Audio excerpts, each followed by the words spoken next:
Very good evening, ladies and gentlemen. We are now in the third session of the day for the happiness conference, the legendary happiness. Legendary happiness is the concept being conceived by the Reiki Center of Excellence for the Science of Happiness. This is the Center of Happiness of MIT University, which is functioning for the well-being and the happiness of the global ecosystem. Community, distinguished people around, and the happy souls, we say that. And this is the concept that has been conceived by our Honorable Chancellor, Dr. Atul K. Chauhan, our founder president, Dr. Ashok K. Chauhan, and under the mentorship of Professor Dr. Gurinder Singh, sir. Here we go for the It is a kind of conferences. He has to speak also. Then, right away. Here we go for the second research conference. First year, we held the first research conference on happiness. This year, we are in the second version of the happiness conference, and the scale is getting bigger and bigger at MIT University. Right now, I have been joined by my distinguished guest, who will be the judge of the session. And I also welcome one by one all of my distinguished guests. I would be also joined by the chair of the session, Dr. Alok K. Mishra, who is the Joint Secretary of Association of Indian Universities. Association of Indian Universities is something like UGC of India, but they take care of the foreign education happening in India. So he was just joining us. So I will request my colleague, colleague Ms. Palak Sharma, who is my research scholar at MIT University doing a PhD in happiness at MIT University. I will request her to please read the profile of the judges who have joined here. Over to you, Palak Beta.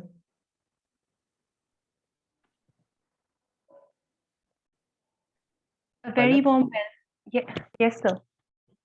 So am I audible now? Yes, Beta. Yes. Yes. So a very warm welcome to all the established judges. I welcome you all to Amity University in this INBUSH World Conference. So our first speaker would be Dr. Abdullah Y. Al Hawaz. And I would like to read a brief profile about sir. He hasn't joined so far. Okay. Yes. So yes, first yes. I'll. I'm audible. Nitin ji.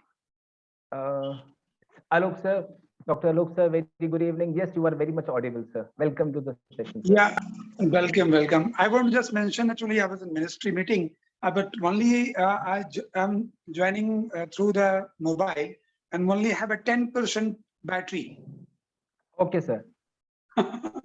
I can sense the urgency for that. So 10% is very less for that. Yes.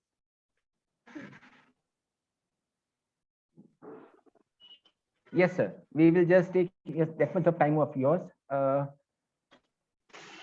if you can, since sir is right now in the ministry right now, if you can just introduce, let me just introduce Dr. Alok Mishra ji. He is the Joint Secretary at Association of Indian Universities. He is the person whom I call as the happiest man of India, because it is not just in the words that I am saying, it is in terms of technology he has created.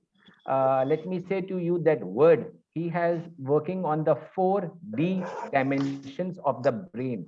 Just like we have an ATM card to get the money out of ATM machine, similarly, he has devised many devices which can be scanning your brain and can devise, okay, you will be happy if you do that, you will be happy by doing that. Profiles, if I want to go, he has multiple degrees in terms of PhD, doctoral degree. He has been at the forefront at different dimensions. You name the university in India, and he has been invited by every university vice chancellor in India. He has been traveling so vividly and invited at the various prestigious events in India and abroad, and the list will go on and on.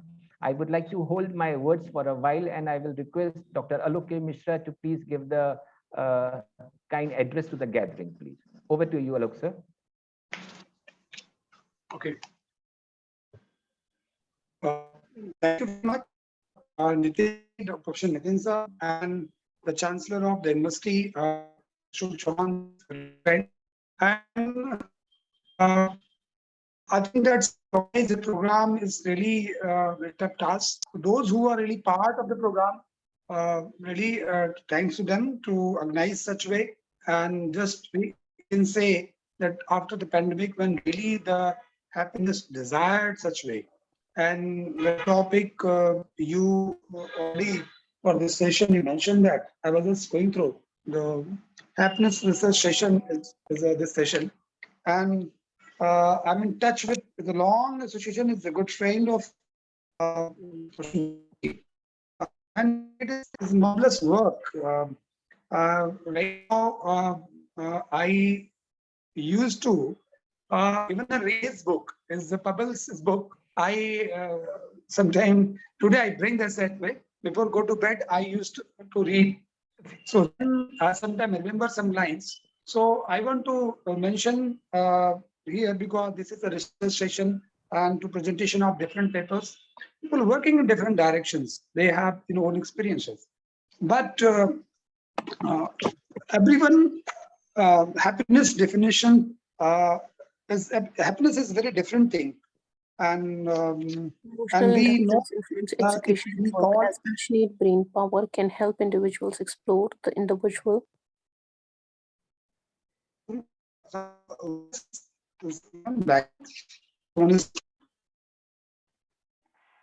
Hello. Yes, sir, we can hear you, sir. A little slight disturbance. Yeah. So why we want to be happy? The question that how many participants joined till now? That's how many participants now at the moment? So there is a little glitch in the voice, sir. Can you please repeat? How many people joined already? Sir, 27 are there because there are 14 participants. It's a very closed meeting for the research conference. So 14 participants Okay. are there who are presenting the papers here, and we will be having the judges.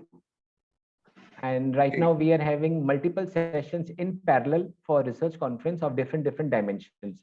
So this is the session only for the happiness one. Okay. So, well, we were discussing that in the life, why we need happiness and what meaning of happiness.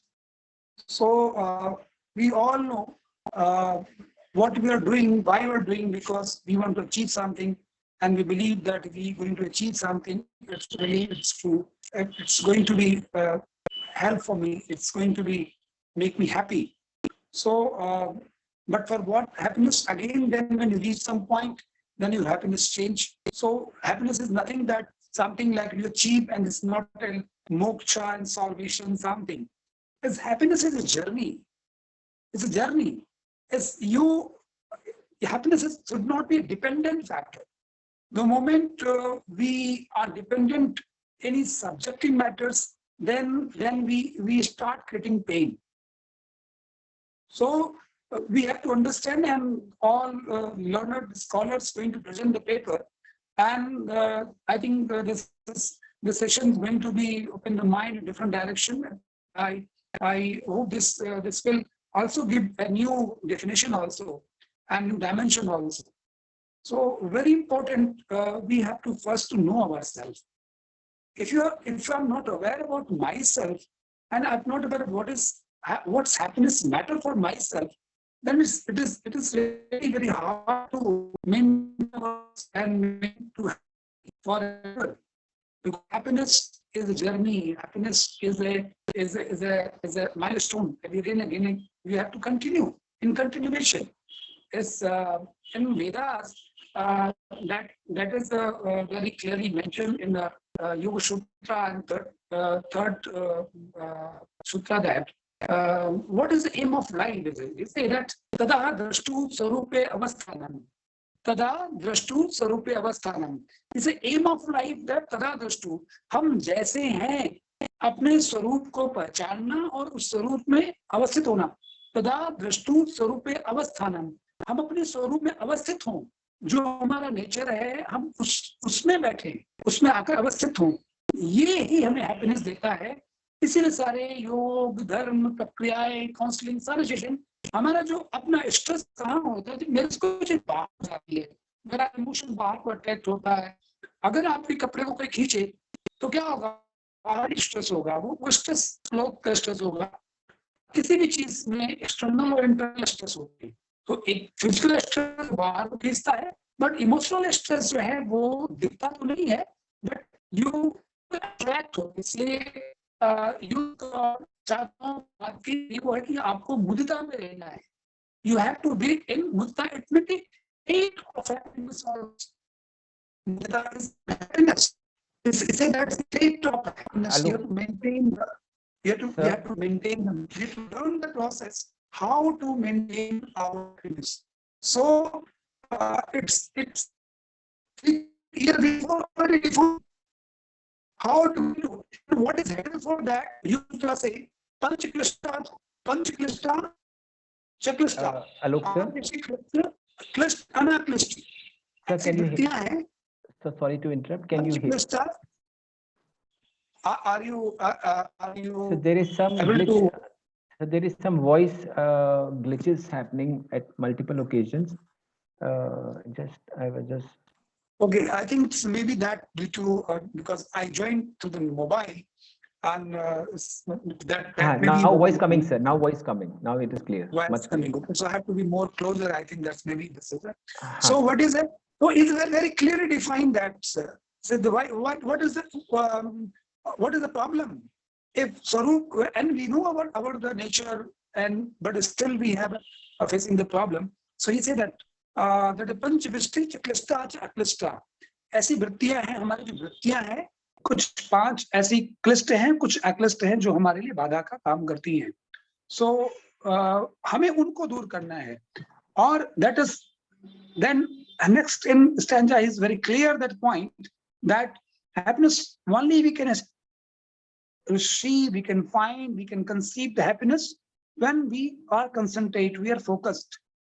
So ekagra man ko hi safalta. They mentioned that chitta vichitta mood ekagra niruddha. He mentioned that state of the mind in Vedic translation. Chitta vichitta mood ekagra niruddha. So happiness come to the concentrated mind, focused mind. If you're not focused, it's not possible that today you are happiness here and another is another. The subject you are learning, subject you are teaching, what you're doing, just love it. Focus there. Love is two. Pray is a two word. Pray is two. Pray is other thing. Prem ma mane मैं, प्रेम माने दूसरा, दूसरे में मैं का होना प्रेम है. So Kabir से कि प्रेम गली अति साकरी जामे दो न समाए. Is prem is a too narrow. Two people never be alive. It's become union. So we have our ultimate things to become a union. So sometime in Vedas say prem is a love and love is a God. So God is nothing, just is a love and happiness. And say Vedas say that is aim of things Sachitananda. You have to be Sachitananda. He said that ultimate of thing that you have to Sat Chit Anand is equilibrium of the life to have to balance. When it is possible, when Satya Chit Anand is a should be a truthness. You should be truth. You should be honest. Satya is not Satya. So there is not Satya, one honesty. It's a matter of thing that it is the guna, Satya guna, Rajat guna, Tama guna. If when this balance, then happiness come again. So balance will come only through yoga. Then he mentioned then Acharya, another thing that invented. And for that, you have to concentrate and to focus. And Buddha used to follow these things for the disciples. The person who love these things, they just to mention to you concentrate on that what you love. And in Buddhist practice, it's called Vishuddhamaggo, one book where is very clearly mentioned. So I would like to really to recommend to read the Vishuddhamaggo. It's a Buddhist book. So it is a state of the mind. We have to love unconditionally. Only the happiness is possible. We have we have to learn how to love. Happiness is a product, is a byproduct. We forget to how to love. So we are looking our benefits, we're looking conditions there. So the problem is that we are naturally a loving person. We human being are human. As a human being, human, it means that we can smile, we can express, we can make happy others. So we have to just recognize ourselves. So as is a very clear and say the state of the mind are very different. State of mind is say that is in already everything is mentioned. Tattvamasi, you are a Brahma. Tattvamasi, you oneself is a God. You oneself is the love. God is love, and God, what is God? Tattvamasi. And then say Aham Brahmasmi. The practice is that Aham Brahmasmi. I'm happiness. We have to practice I'm happiness. I'm happiest person. And then but for that we have to practice. Practice is very important. And say Tap Titicha Ishwar Pradhan. So it is very important. Tap, it means to practice. Tap Titicha, it means to tyag karna. So happiness is only possible in very clear line of Vedas that we have to remember and we have to very clear. And for happiness, Raja Bhartari, as the king of Bhartari, basically he took his son's life also and to enjoy the life for happiness. So ultimately, after 3 life, he is one book is very famous book. He has written the Niti Shatak and Vairagya Shatak. Where is the mention and the Vedic Sutras mention he quoted there? For happiness is very important. We have to learn to how to give up something. Only the happiness possible when we can give something. Then happiness comes. Best happiness is possible only when we in the state of a stage where we can give something, we can deliver something, we can produce something. So we should be productive, we should be very effective, we should be very kind. So these are things, if you have, automatically happiness will come. So we have not to make an effort for happiness. The happiness inside, it is automatically by product. So we have to change our behavior, we have to enlighten ourselves.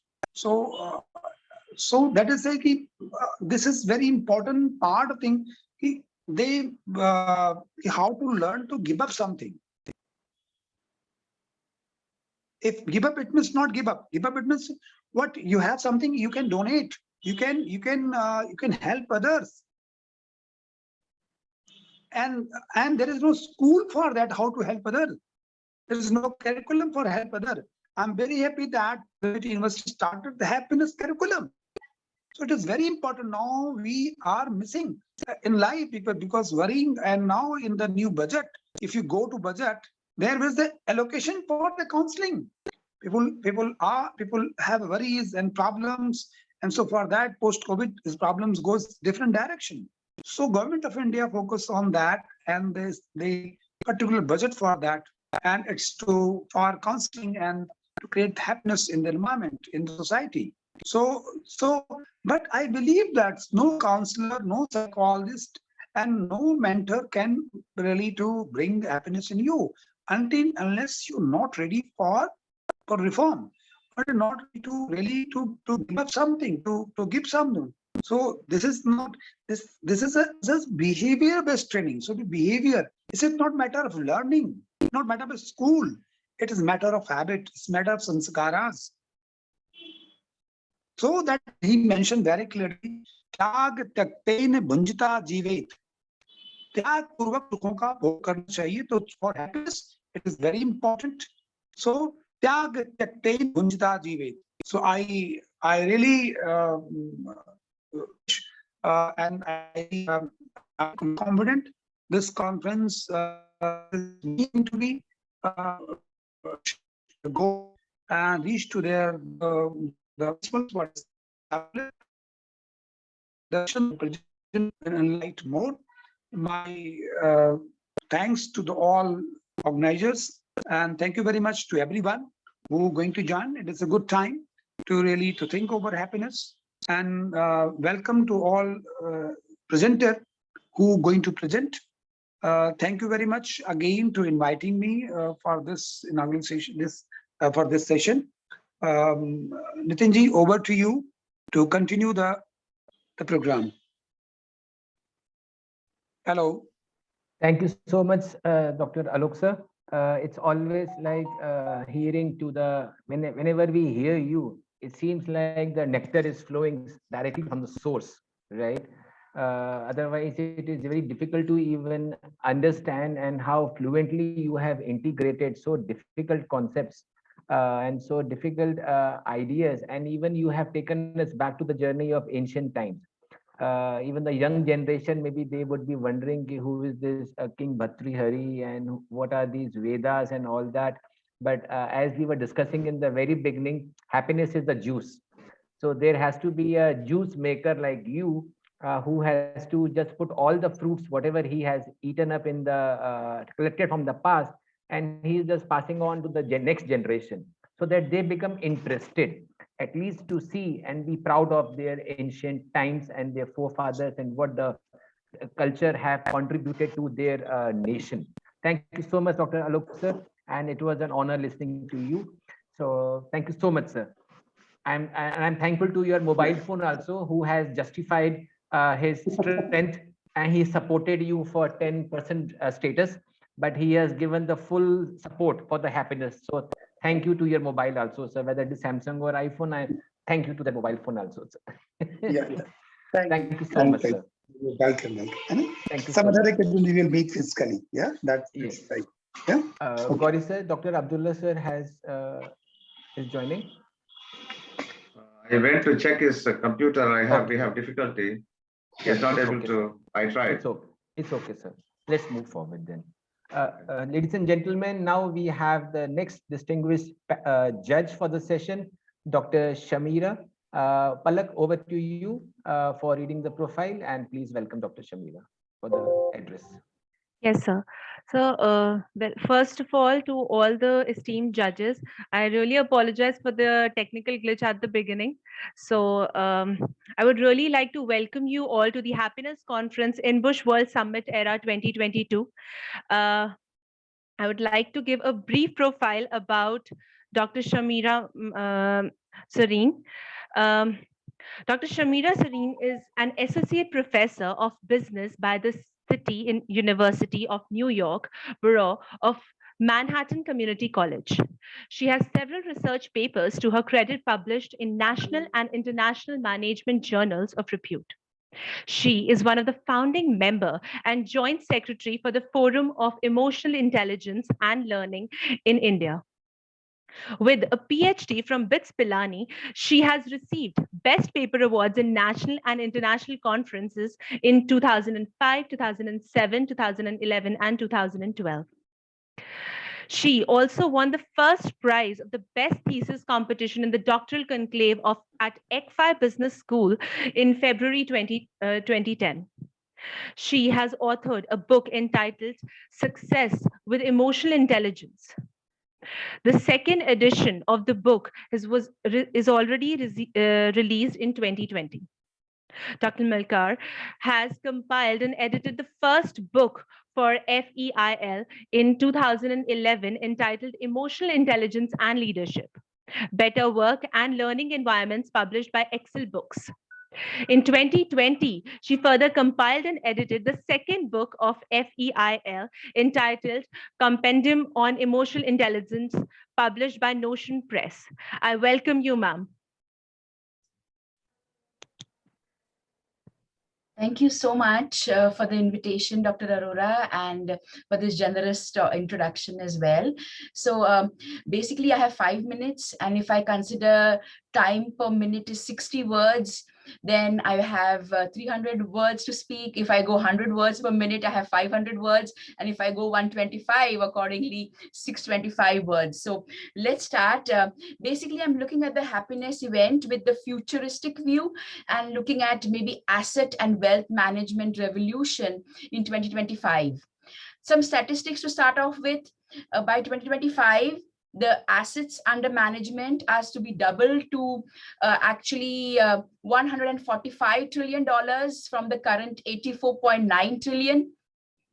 Typically, they're looking at 60% of all global assets under management see active growth, reaching $87.6 trillion by 2025.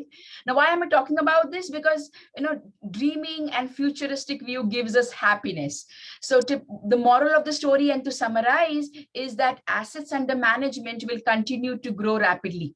So doubling and tripling from 2016 is the key. Of course, there are some risks which are involved, like we have the rising populism in Europe, we have Brexit negotiations, China's transition to a consumer-driven economy. There are Asian geopolitics and the potential changes in the US policies on regulation as well. And of course, the Tax and Trade Treaty is all under uncertainty. So typically what we are trying to summarize is that there will be 4 interconnected trends that will drive the revolution. And this is as per PwC, PricewaterhouseCoopers, and also a study which involves the IMF. And we have the SWF Institute, the Swiss Credit Wealth Report, from the World Bank as well. So all these, we've looked at these 4 interconnected trends that will drive the revolution, and that hence would cause us happiness. So number 1 typically is looking at the buyer's market, where we are looking at fees being pushed down by investors and the regulators. There is increased regulation, competition, new entrants that disrupt the traditional value chains and revolutionizing the wealth managers typically. Regulations are being introduced worldwide to prevent asset managers from paying commissions, to incentivize distributors, leading to lower cost retail products as well. But in the meantime, we have institutional investors that also have the tools to differentiate the alpha and the beta. I mean, they will pay more for the alpha, but not for the beta. So that's the key here, because as low cost products gain market share, larger players will benefit from scale economies, and there'll be further consolidation of new forms of collaboration. So typically, to summarize this buyer's market, we're looking at asset and wealth managers must be fit for growth, or they will either expect to fail or become acquisition targets. So they must act now to be happy in the future. That's 1. Number 2 is looking at digital technologies, do or die. So it is a digital world for sure, and technology advancements will quantum change across the value chain. We will have new client acquisition, customization of the investment advice, research and portfolio management, middle and back office processes as well. And of course, distribution and client engagement also go on. So the question is how well the firms can embrace technology. That will determine that the prosperity in the years ahead, So technology giants will enter sectors, flexing on their data analytics and distribution muscle. The race is on, right? I have 2 more minutes and 2 more points to go. Number 3 is funding the future. We're looking at asset and wealth managers have been filling the financial gap that have emerged through the GFC. There have been the first movers typically providing capital in areas which are short of funding. Now, funding could be short because of the bank's regulatory and capital limitations, as well as investing in real asset classes, right? So to generate alpha, their involvement in niche areas such as trade finance, peer-to-peer lending, and infrastructure will dramatically increase. That will ultimately lead to happiness as well. So equipping the individuals is the key to save for old age. As governments step back, and you will support the assets under management. So action is needed to now capitalize on these gaps as well. The last point is outcomes that matter. That is the last point, because investors have spoken loudly. They want solutions, right? Not product that fit style boxes. No. You're looking at active, passive, and alternative strategies that have become the building blocks to multiple asset outcome-driven solutions. So demand for passive and alternative strategies will grow quickly, while active management will continue to play an important role. Its growth over the near term will be slower than the passive growth. Managers need to understand that investor needs, tailoring to solutions, focusing on optimizing the distribution channels, all of this will be critical, and to focus on core differentiating capabilities, right? They need to move to outsourcing maybe some of the non-core functions if required, such as tax compliance.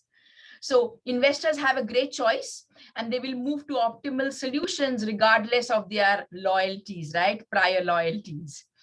So these four trends typically, as I talked about, will transform the industry's nature and structure. We spoke about outcomes matter, funding the future, digital technologies, and the buyer's market. So these four technologies, and that's why we're looking at three different areas where industry and academia needs to act on. Number one is strategy, reorganizing business structure for sure. Number two, technology. They need to embrace technology as it impacts all functions. And of course, number three is people. Different skill sets are needed. So here's my 5-minute pitch for today. I thought I should be diverting from my expertise area of emotional intelligence and talk about assets under management. So thank you again for the invite, and look forward to judging the paper presentations. Thank you, Dr. Shamira. And your 5 minutes is power packed, if I want to say that. You have taken each and every second ounce of that 1 second, and then I'm sure people must have felt the aura of yours within those 5 minutes, and I'm sure you will be getting hundreds of follow-ups after the session is over also. Thank you so much, Dr. Shamira. It's a pleasure. Yeah, thank you. Palak, Dr. Priyadarshi, please. Palak, over to you. Yes, For the yes.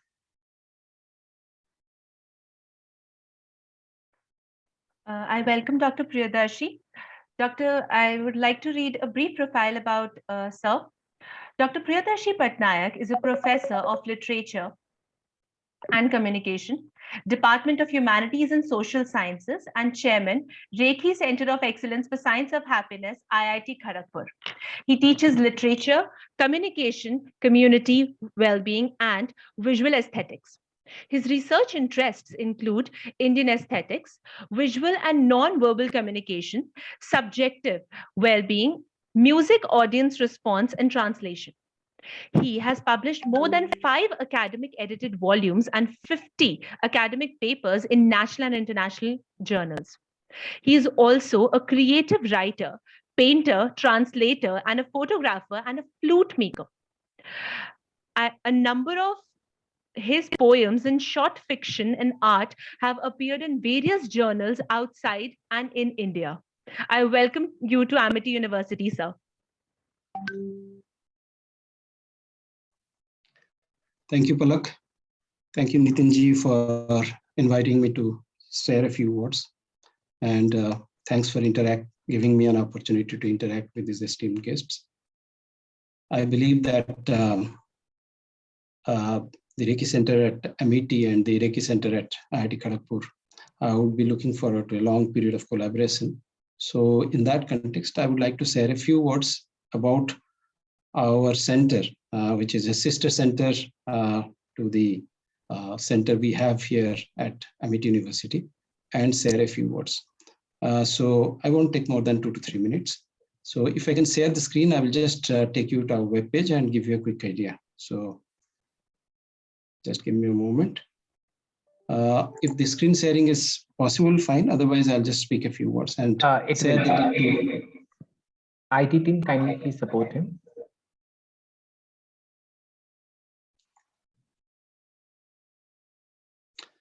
Sir, now please. So, thank you.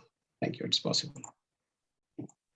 So at the outset, I would like to say that our center came up roughly 6 years back. And it's a small center where we are focused on 4 distinctive aspects. One is, of course, teaching, where we have courses for our UG, PG, and PhD students across the IIT. We also have PhD scholars, and we have, as of now, it's a small center, so we have around 35 PhD scholars and PDF scholars with us.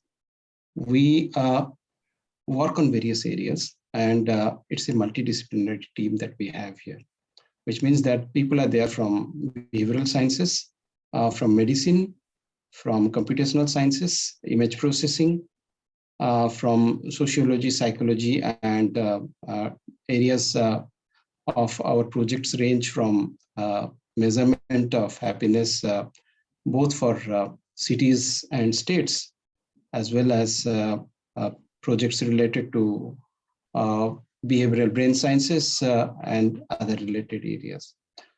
So we have a number of courses. I can just give you a quick idea of our courses, which deal with measurement of happiness, happiness at work, consumer happiness and well-being, community well-being, happiness, ancient perspectives, ecology, happiness. We also have new courses now on leadership traits in happiness. So there are a lot of courses, and as of now, more than 4,000 students have passed through our courses. We work on various areas. We have a wide range of projects which deal with projects related to, let's say, the development of happiness indices for different states and other places, as well as ecological projects related to renewable energy and well-being and other aspects of it. We also have technology-driven projects and behavioral projects which deal with human behavior, facial expressions, gesture, postures. And one of our, it's nice to see that we have people from various areas here. And right at the beginning, we had such a beautiful introduction about brain sciences. And one of my colleagues works in the field of image processing for meditation-related work, as well as assessment of emotional states. So he uses radio technology, thermal imaging. We have a good lab setup as of now for a small center. It's a decent lab that we have been able to put together. We have a EEG polygraph lab. We have a psychometry lab. We have behaviometry lab where you see we can use high-speed camera and thermal imaging. We have eye tracker facilities. We were in the process of setting up a virtual reality lab. We have a meditation center, and recently we are coming up with a mental conditioning lab. We have collaborations and MOUs with a number of places, so I will not discuss that in detail here. You can go there. But we have also a lot of events and international conferences that have been taking place. The reason I said a little about all these things that are happening over here is to make you aware of the fact that we are connecting with the other happiness centers across the country and across the world, and one of them being this particular event that we have here. And very soon, maybe in the month of April, we are going to have another international conference, and members here, if you check our website, and Nitinji, of course, will be very much a part of it, and Amity, Noida, and other Amity organizations will be also joining us. So we look forward to working together and doing meaningful things together. So thank you for giving me this opportunity to share a few words about ourselves and the kind of work which is getting done there. And thank you, Nitinji, for inviting me to be a part of your team. I feel very grateful to you and all the members present here. Namaste. Thank you, Dr. Priyadarshiji. It's always an honor and always a joy to see you back in the happiness events at MIT University. And the research events at MIT should not happen unless the family members are always there. The Reiki family has to be there. And I'm glad, sir, you always take time out to take the presence, give your presence to all the participants and to all the sessions that we conduct here. Thank you so much, sir. Lot to learn from you. Thank you. Palak, over to you, please. Yes. Our next guest, I would like to welcome our next guest, Dr. Izaz Ahmed, Dean and Palak, Well, Yes, yes. I think I will save you a couple of minutes by the introduction, and let me tell everyone a very brief about me, and then I will speak about happiness. And I think after listening to all the great speakers already and the judges, I'm looking forward to the papers today. So Palak, thank you very much. Now, I also happen to be co-advising Palak on her doctoral project. My name is Izaz Ahmed. I was born and brought up in Bangladesh and have been studying in many countries and currently based in South Carolina, US. I'm one of you, a researcher, a professor, and in the pursuit of happiness, I'm here. Dr. Arora and I go back long ago, and when he was based in the UK and I was based in Australia, where I lived for 15 years. And I have been doing research on leadership, abusive leadership rather than other areas, because that is one of the areas that abusive leaders do not realize that they are abusive. Because people being abused, they run away from their leaders and the leaders continue in the organizations. But that is not the context of our discussion today. I teach a number of courses, including business analytics, which is very boring and nothing to deal with happiness. Then I also have human resource management, which is very common for a lot of us to understand. And most likely everybody will say that they know how to manage human resources, but they don't. If this is the case, then we won't see the great resignation in the US that is happening right now. People are leaving their jobs for more money. And if you look back, you will find that more and more organizations are trying to find ways to keep talent. Interestingly, in South Asia, where you and I, most of us were born, we have a lot of talents. And that's one of the strengths of those countries. Whereas in the Western countries, including US, Canada, Germany, UK, and Australia, New Zealand, and any other countries that has Western context, you will find that it is very difficult to hold talent because it's a very, very tough market, highly competitive. So today I'm based in Columbia College. I'm not sure whether I will be in future. It all depends on a number of factors. So here, the context of happiness comes in a different ways. And I just wanted to take a few more minutes. I won't take 5 minutes, I promise. I don't want to bore you with my lecture as such. And after listening to all the judges, I think that I don't want to add anything extra. We have touched the areas of the historical perspective, the ancient science and literature by Dr. Alok, and then also Priyadarshi and Dr. Samira has talked about extended areas of where happiness comes from. And the 4 areas that Dr. Samira has suggested have gave us a sort of a pathway that what we should be looking in future. And probably that can be also used in the Reiki Center as well, as one way of looking how to move forward. My only understanding is when we look at happiness, it's very personal. And I give you an example. We all know about who is the top person who has ran 100 meters, Usain Bolt, right? And he's the number 1 right now. He set up his record in 2009 and still, I mean, till now that he's the fastest. Now, who is number 2? Who is number 3? And I'm sure that none of you, I mean, you will start Googling right now.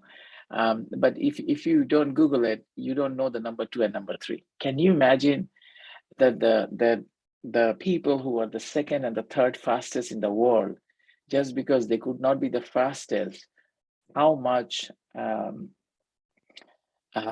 deprivation they get from the situation that Usain Bolt gets probably $1 billion a year contract, and the 2nd and 3rd get $1 million probably. And there are people in this world who cannot compete in the regular Olympic, as if you call it the regular Olympic, because they are differently able. So we have them for the Special Olympics. So happiness is a very personal matter, how you want to see it. We will never have enough money. We'll never have a perfect relationship. We'll never have the perfect car. It will be always old. Even if you have bought it yesterday, it is old. And the richest people in this world is driving old cars, just like you and me. Probably the models will be different. I'm driving probably 10 years old car, and they are driving 2 days old car, but it is still old. So the main thing is, how do you see happiness? And there'll be never enough of anything. We will never be having enough money, and we are always paid poorly. And we have chosen to be researchers and professors who are poor. Otherwise, we would become in other profession and make more money. So money was not the main motivation for us to be in this platform today. So think about the persons who are number 2 and number 3 in the 100 meters. Number 2 is Tyson Gay, and number 3 is Johan Blake. And the difference between number 2 and number 3 is just 0.1 second or 1/10 of a second. And that is what is the difference between number 2 and number 3. Between number 1 and number 2, they're a little bit more. So my main message today, and as part of the research group today, that think about happiness, that what makes you happy. If painting makes you happy, do it for your own sanity. If writing books makes you happy, then write another book. Whatever makes you happy, because money will not make you happy, not the position, not a big name associated with you. It doesn't matter. I mean, whatever is associated with your name in terms of whether you are in the top 10 universities or at the bottom 10. And finally, education does not give you happiness, and money does not. So what gives you is the perspective. I come from a family where my parents didn't go to college. My mom doesn't know how to read and write, but they had a happy life, raised 3 kids. Some of them went to the university, some of them did not. But I would tell you very frankly that we are very happy to be where we are. But there will be challenges, but we look to this platform, Amity, Reiki, Dr. Aurora.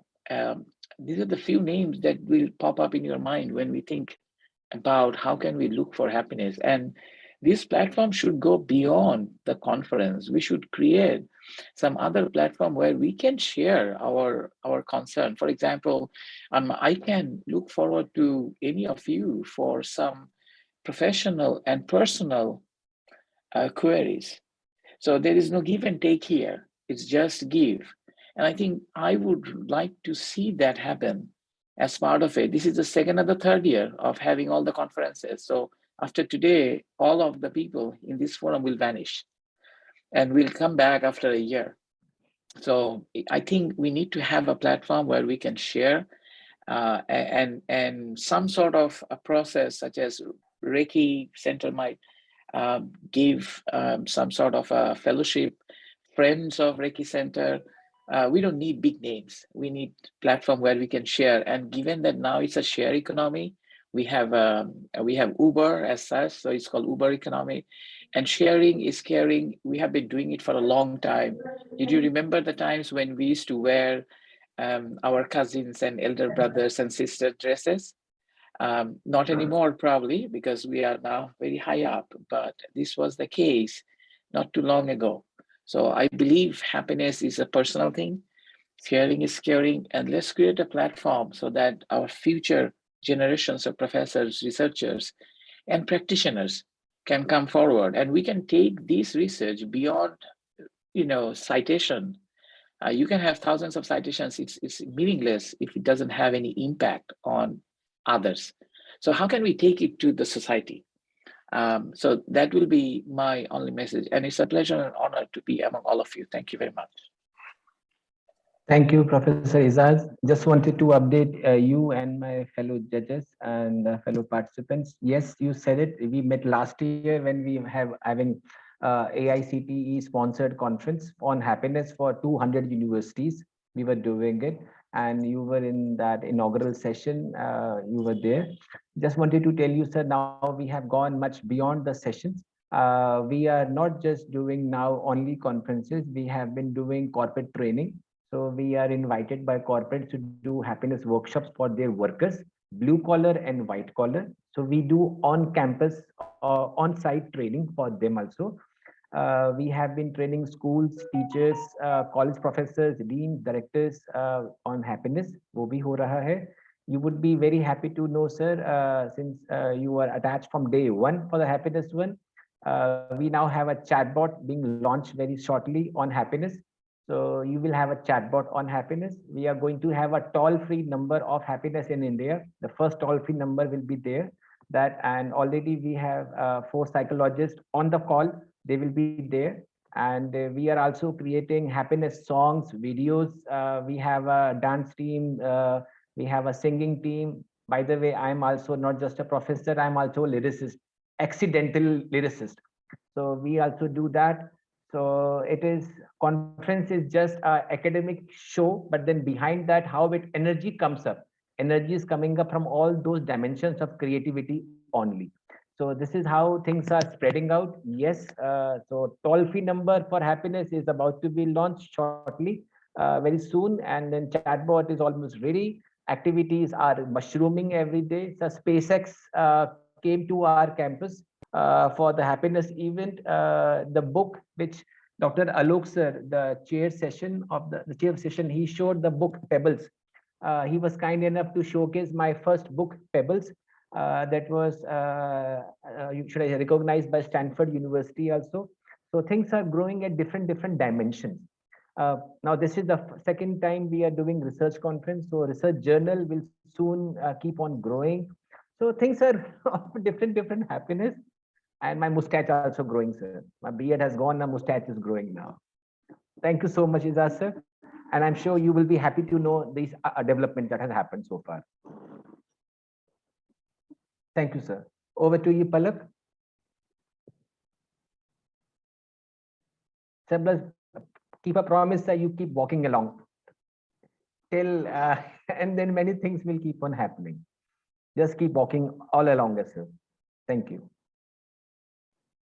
Palak, over to you, beta. Next, Got it. okay. Our next speaker is Mr. Gauri Shankar Srinivasan. He's the director at Ahilya University and also the PhD coordinator. He is responsible for both business development and internal coordination with various units within the university. He monitors, reviews, and documents the development of the strategic and operational plans of Ahilya University to ensure that the directorates, centers, and units are on the right track with the assigned goals, objectives, and KPIs. Sir, we welcome you to Amity University. Thank you very much.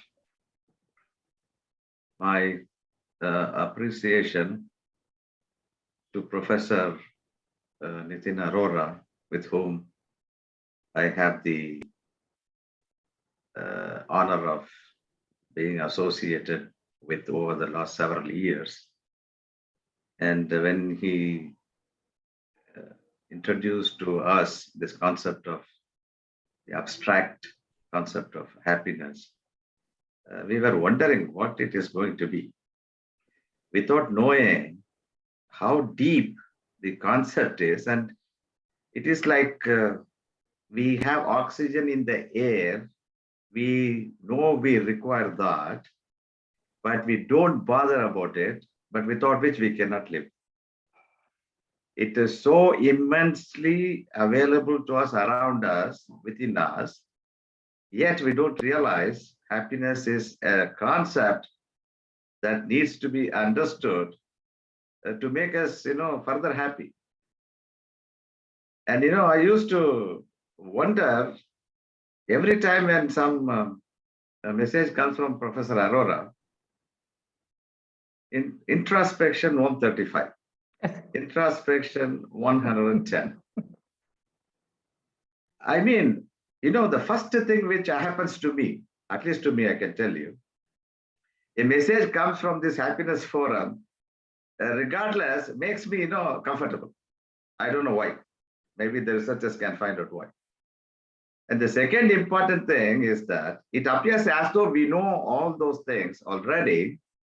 But the fact of the matter is, if you read them, then you start wondering, oh, is this the case with this happiness?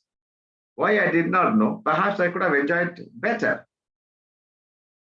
And when we look at this initiative from MIT University, a unique initiative, then, the spreading of happiness becomes perhaps, to my feeling, a little bit easier than before. It appears to me like that. Where we thought we could not spread happiness from ourselves, perhaps through this forum, we could make other people happy. The moment I entered this conversation here on this forum, I saw the first person who wished me was, I'm not able to get her name. Dr. Alok? No, doctor is from New York. Dr. Shamira. Dr. Shamira. She wished me. I could not believe I'm seeing a new person for the first time. And it introduces some kind of a pleasure in my mind automatically. Pleasure, not sake of pleasure, it is some kind of happiness. And Dr. Ijaz Ahmad, with his background, the background is so beautiful, I tell you. And he is having such a very smiling face. It makes, the environment automatically in my mind, comfortable. And it is a fact, I tell you. I'm not flattering anybody here. And to say the fact as a fact is something which I have developed a practice. And the other person, Dr. Priyada, she explained how their courses are, involved with happiness.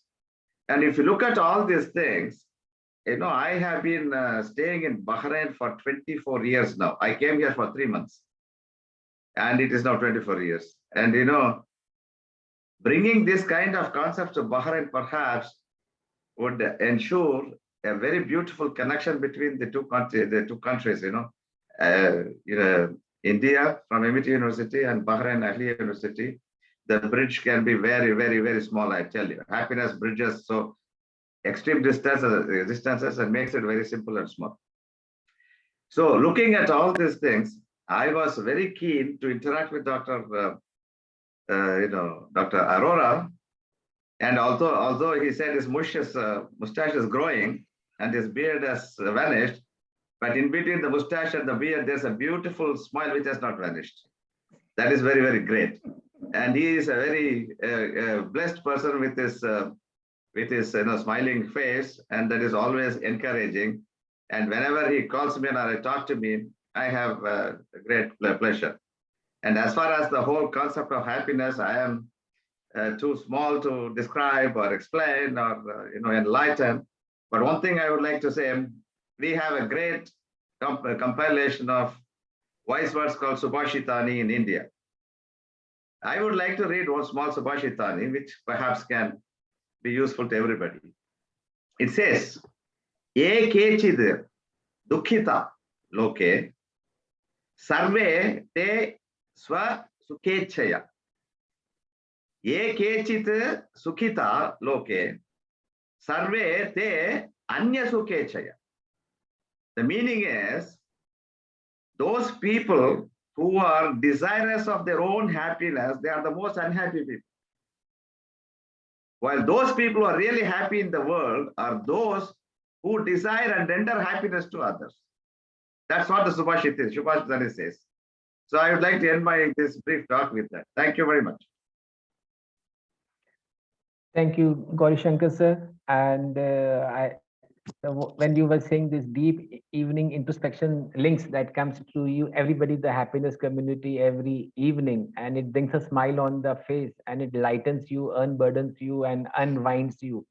It's a compliment, and it's the work is done, means the objective fulfilled just by one message every day. If it is helping the community to grow and get binding done. So we are successful in one shot, that we have connecting with the hearts.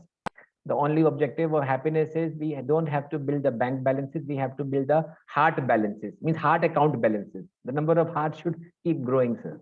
Thank you so much for the kind compliment. And sir, I hope you have read today's message also. It has come today, even though conference is going on. that community's work is still going on every day. Thank you so much. That is 135.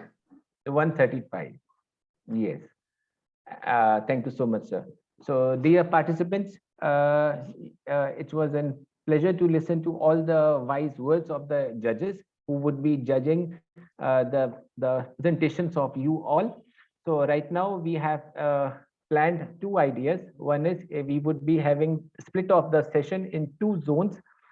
We have one session will happen in zone 1, means in the Zoom.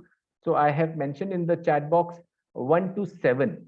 So 1 to 7 participants will remain in the Zoom, and from 8 to 14, they will be shifting to the MS Teams. So I have given the link on the chat box of the Zoom. You can check up that link and you can join 8 to 14 participants. I can read the name from 8 to 14. If So 8 to 14 are Mr. Hiren, Afsana, Miss Saloni, Miss Shalini, Miss Palak, Miss Shaurya, Mr. Shaurya, and Miss Shaurya Mehra. You all can move to the MS team. The link is here, and the first 7 they will be here on the Zoom session. For the Zoom session, we will be having the 2 judges, Dr. Shamira and Dr. Izaz will be here, the judges, and I will request Professor Priyadarshi and Mr. Gauri Shankarji, if you can just click on that link and please shuffle to the MS team, please, so that all the participants will move to MS Teams along with you. And we will start the presentation there, and the simple process would be as simple that each participant will be getting 10 minutes for the presentation. They already have been given the format for the PowerPoint, and then there will be question answer session for 3 to 5 minutes, and then we will try to keep the time. And once all sessions are complete, please join back to the Zoom session. So all the MS Team participants, they will move now to the MS Team. The link is in the group. Please double check. Mr. Hiren, Ms. Afsana, Saloni, Shalini, Palak, and Shaurya Mehra. Shaurya is one of the Shaurya is in absentia. So please join there and we start the session now. Thank you so much. Any queries, they can just put in the chat box or they can ask, because you all have the mic open. So you can ask any queries anytime. Thank you so much. Let's move in the session and let's start rolling with that main conference presentations, please. Thank you. Palak, okay, please you be there. Yes, sir.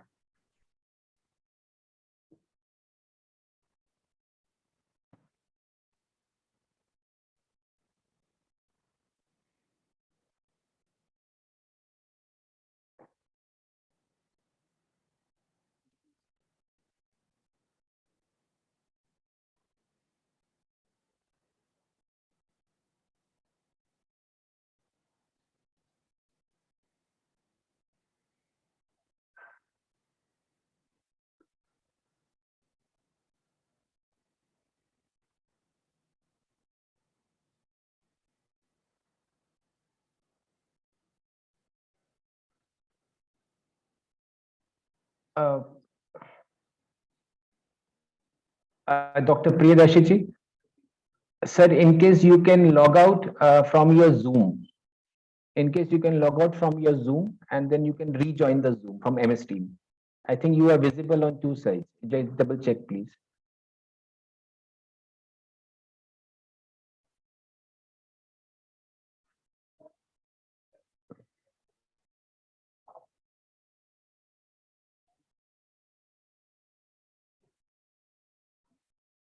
Yes, please. Please, sir, please.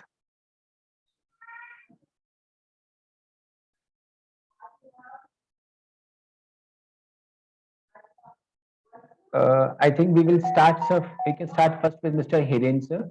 He's right now in US, and he will just, if you permit, then he can take the first, please. Right. Palak, please take care of the session, please.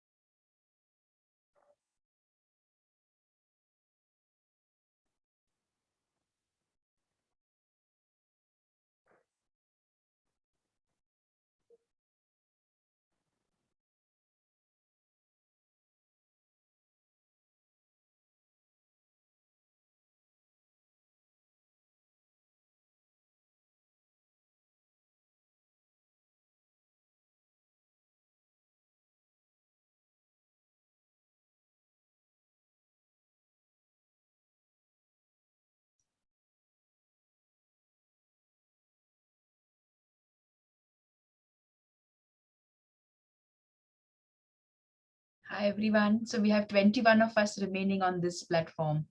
So very nice. And we're looking at number 8 presenting first. That's what was said. Mr. Hiren, or Mr. Hiren will go there. Yeah. So we'll have Miss Prachi, right? Yes, Miss Palak, can we go ahead? ma'am, I Can we think Palak, start this session?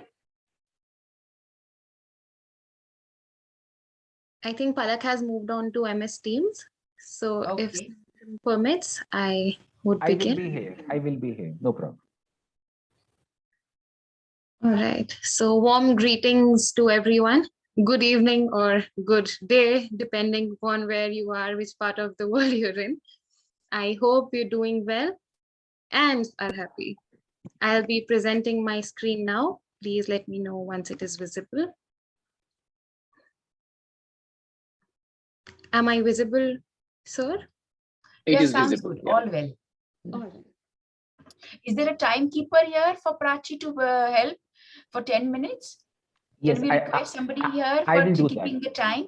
I will do that. I will do that. Oh, okay. All right. All right. So greetings. I am Prachi.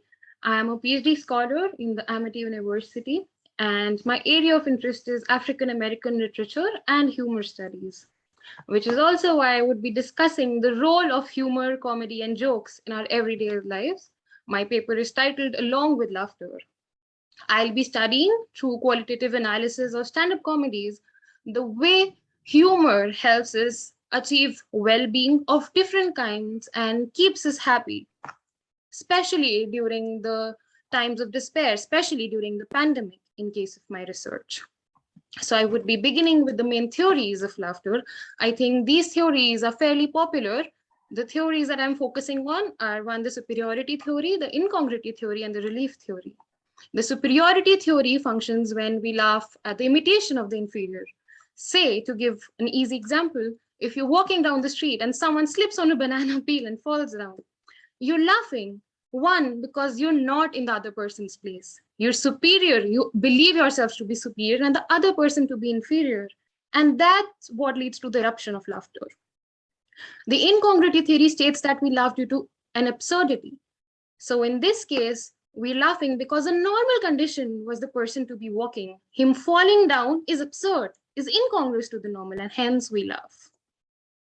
If we are walking and we fall down on a banana peel, when we laugh, that represents relief theory. We're laughing to release the repressed emotion that was built up, to release the tension that was built up. Well, of course, as long as there's no serious injury, because then there would be no scope of laughter. So during the pandemic, the well-being of the people was largely affected due to various ways. There was a loss of mental health. There were problems with respect to employment. So people of all age groups and all gender faced various effects and impacts on their well-beings, all physical, mental, emotional, psychological. When they lost their health, their physical well-being was compromised. Due to anxiety and depression, their mental and emotional well-being was compromised. And of course, due to the loss of hope, constant fear, and the death going on around, the spiritual well-being of the people was also compromised. When people were losing jobs and there was unemployment and the reduction of productivity all around, the occupational well-being was reduced. And of course, due to the loss of connection between people, their social well-being was affected. So the pandemic fairly impacted all kinds of well-being that circles us. There was also a lot of racism that the pandemic brought itself with. Similar to Spanish flu, the way Spanish flu is called Spanish, despite not even originating in Spain, the coronavirus initially was called the China virus or the Chinese virus, and the former president of US played a large role in it, which I would be coming to later. The Chinese people faced a lot of discrimination and racism, which was similar to the racism felt by the people during the terrorist attacks. People were yelled at, discriminated against, and even spat on at certain times. In order to study the impact of the pandemic and the humor associated during such time, in order to understand how humor acts as a way to fight atrocities, to deal with your trauma, and to release the built-up emotion, I have focused on 2 stand-up comedies. The first is Nigel Ng's stand-up comedy, who's a Malaysian stand-up comedian. And second is Andrew Rivers, who's a Seattle-based stand-up comedian. Nigel NG's comedy set, he begins by stating that he was supposed to be quarantined. Well, of course, if a person comes to you and tells you that he was supposed to be quarantined or was supposed to be in isolation, your first impact, your first reaction would be to be scared. But since we know that he does not actually mean it, the absurdity of it all makes the people laugh. He also provides an impact of reverse racism when he states that white people are scared of me now. Imagine a Chinese person scaring the group which has scared people for ages. I'm talking about colonization here. So he talks about a dark joke when saying that various white people use their children as shield. It is also a reference through the famous dead baby jokes, which Alan Dunn's talk about in his folklores and folktales. Nigel NG jokes that he would rather get chlamydia than the coronavirus because the former is treatable. The fact that he talks about a taboo and a disease shows the impact of relief theory, in which he uses disease puts it in a lighter light and makes it laughable. He makes the people laugh and puts coronavirus in a lighter light than it actually is. He further follows by saying that I can't wait to have the white people have the disease.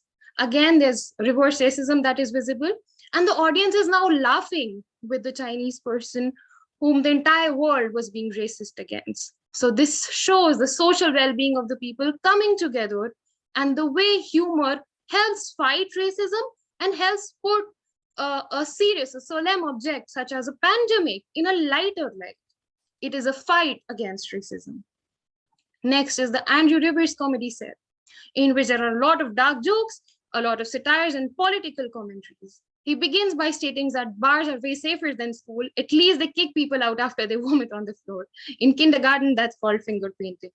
Well, slightly dark, but makes the people laugh due to the absurdity of it, the superiority associated with not vomiting, and the relief associated with the repressed emotion that had to come out somewhere. He also jokes by saying that I'd rather fart in public than cough out loud at this point. Again, putting the pandemic in a lighter light and self-deprecating himself. He's putting himself in a lower light, which makes the people laugh, which makes the people think that they're superior to him. And also the absurdity of the fart jokes, because such issues are usually not discussed in public atmosphere. He then makes a political satire stating that Trump said that called coronavirus the China virus. His tweet, in fact, led to a lot of racist hurl, especially hurled at the Chinese people. He also says that dogs can determine if people have coronavirus or not just by smelling the urine of the person infected. He jokes that if one wanted to get tested, one must stand beside Joe Biden, referring to the inappropriate behavior of the president, where there were various cases of him harassing women and coming super close to them, smelling them, sniffing them. He's referring to it in a humorous way, which exactly points out to what a satire is. It picks up serious subjects, serious issues, and laughs at it, which hits the people directly but does not hurt them, which encourages them to make a change but does not make them take it personally. He also points out to the racism associated with the pandemic and states that once he forgot to put on a mask in the supermarket, and that's what made him feel like what a Black person might feel in America. So he says, wow, I think I accidentally discovered what it is like to be Black in America, because people were scared of him. Some people were recording him. And one woman also went on to the extent of saying, call the police, he's going to kill everybody. So that's what he believes that a Black or an African-American person might feel in America. So his joke is a reference to not only a political satire, but also a cultural and a social reference associated with it, picking up the atrocities of the history that the African Americans have been subjugated to. He also talks about occupational well-being, stating that he had initially no amount of money, he had to seek money from the government. Again, an example of self-deprecation where he's putting himself in a lowly life and everyone else in a more superior light to him. He states that when the comedy club shut down, that's when he realized that depression comes in waves also. again showing the importance of employment for the people and stating how important occupational well-being is for mental and spiritual well-being. But despite the solemn description of depression and mental health deterioration, people are laughing at him. People are laughing with him. He's laughing at his joke, laughing at his friend. He's putting his friend in an inferior light, laughing about his divorce, and yet the people are laughing with him, which proves that people would laugh as long as the pain is not associated with them. They might laugh at an inferior person. The only time they laugh at themselves is when they want to release emotions that have been built up and are seeking release. He remembers the nursery rhyme and states that when one sees a bear, one must say, if it's brown, lay down, if it's black, fight back. I think he got that from LAPD, referring to the Los Angeles Police Departments, in which the police department were studied to be stopping the Black people more than the white people, and talking about the racism associated with it.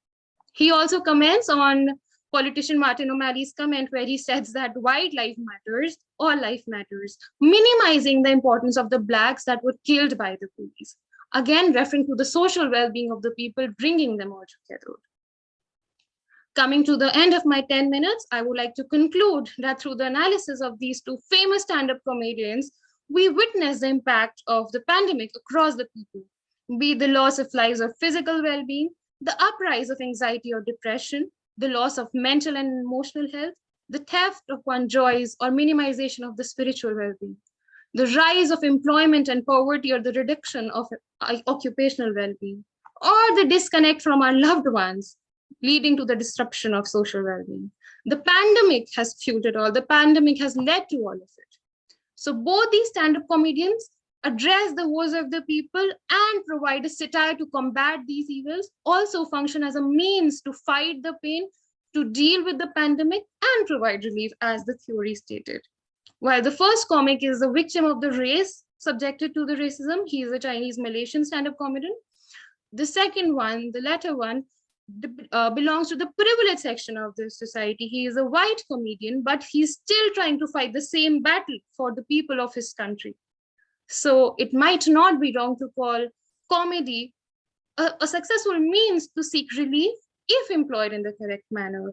All of us know that satires have been functioning since the ages of Aristotle. People have been discussing the theories of humor and laughter, but especially during the age where we needed the most, during the pandemic, when all of us are despondent and woeful, I think comedies come a long way in making us happy, in making us laugh. Thank you so much.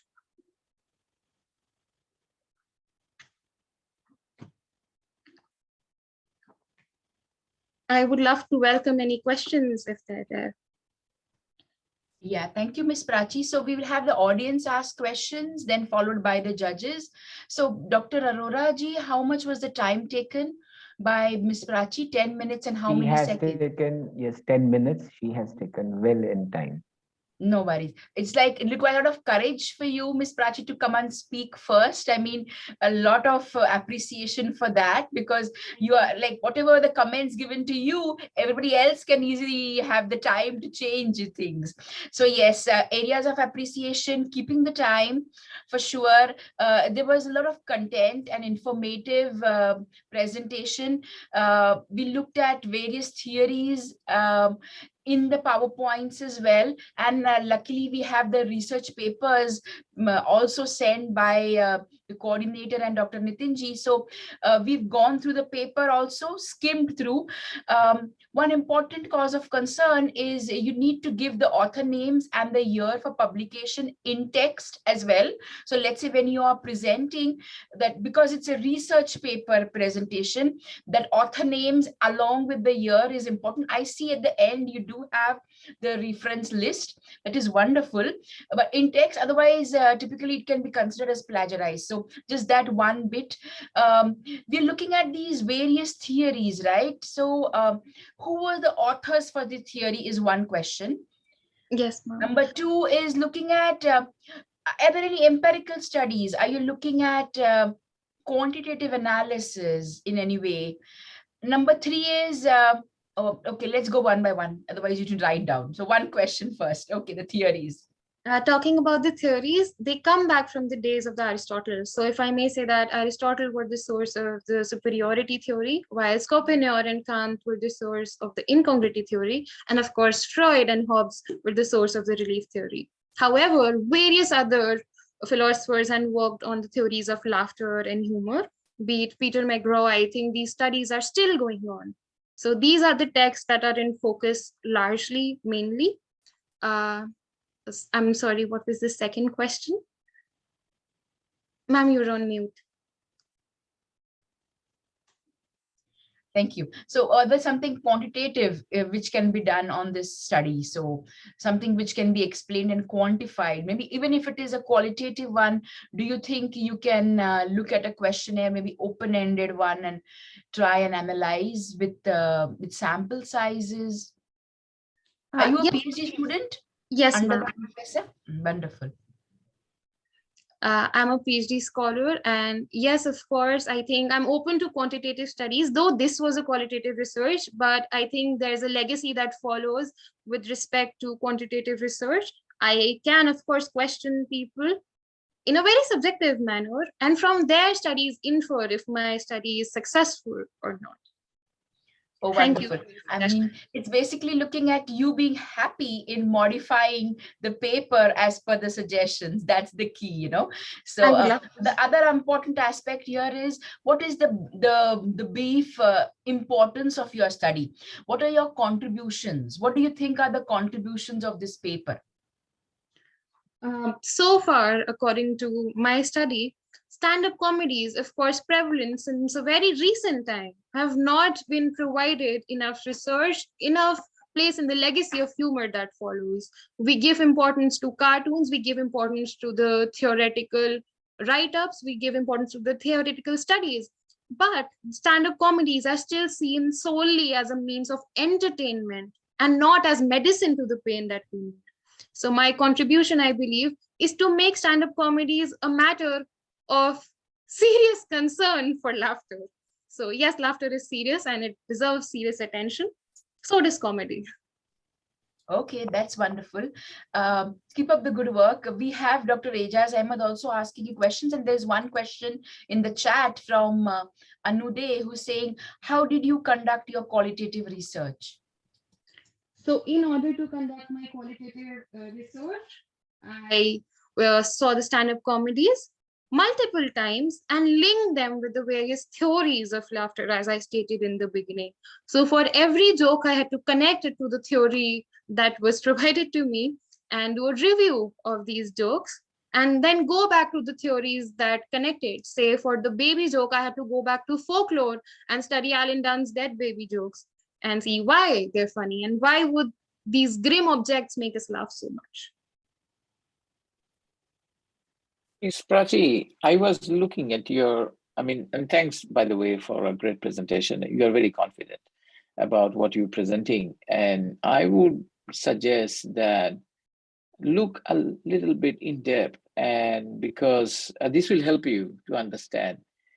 Stand-up comedies are for entertainment.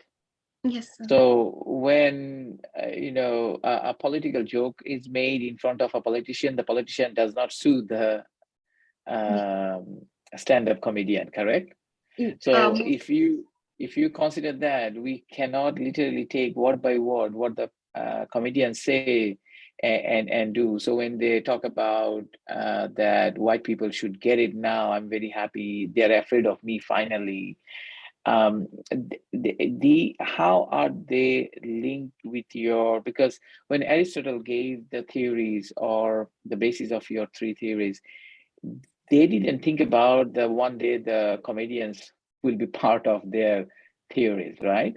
Yeah. So I would recommend that think laughter in general, think humor in general, rather than, my suggestion would be, I'm not sure whether stand-up comedians will be a great example of humor only. They are, they have been part of laughter and humor for a long time. It's nothing new.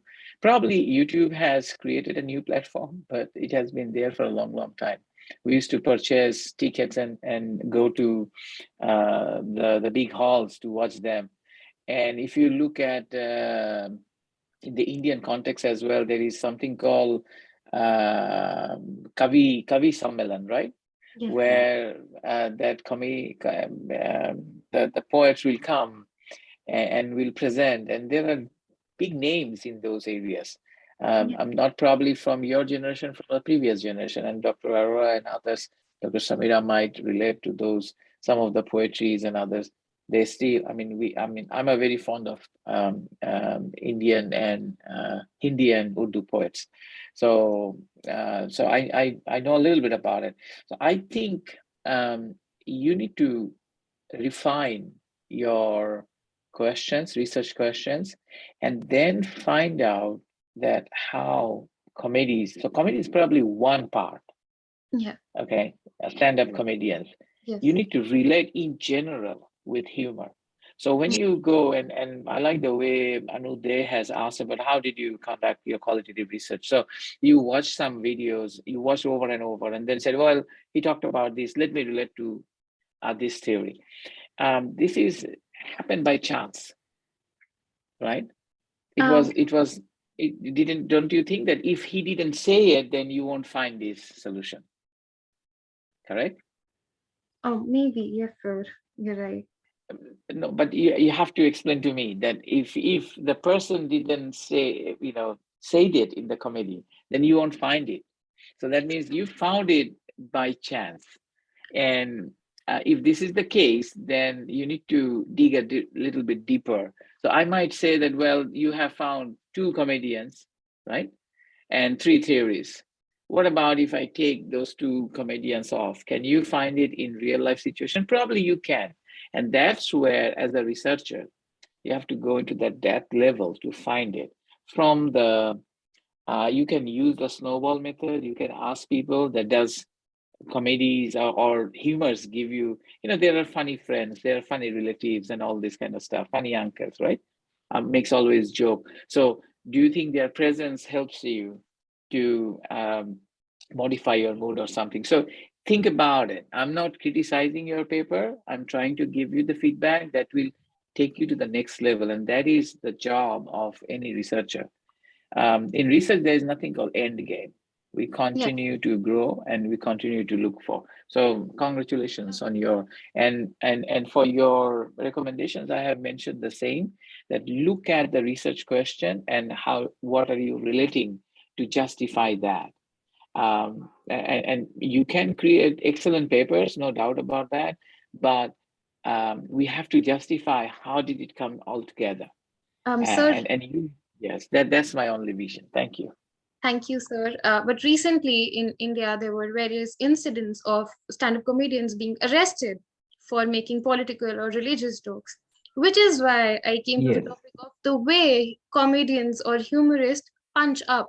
By punch up, I mean they laugh at people of authority in order to bring them to the level of the audience laughing, in order to make their follies means of change, the way satire functions, the way cartoons in newspapers used to function in order to provide for satire.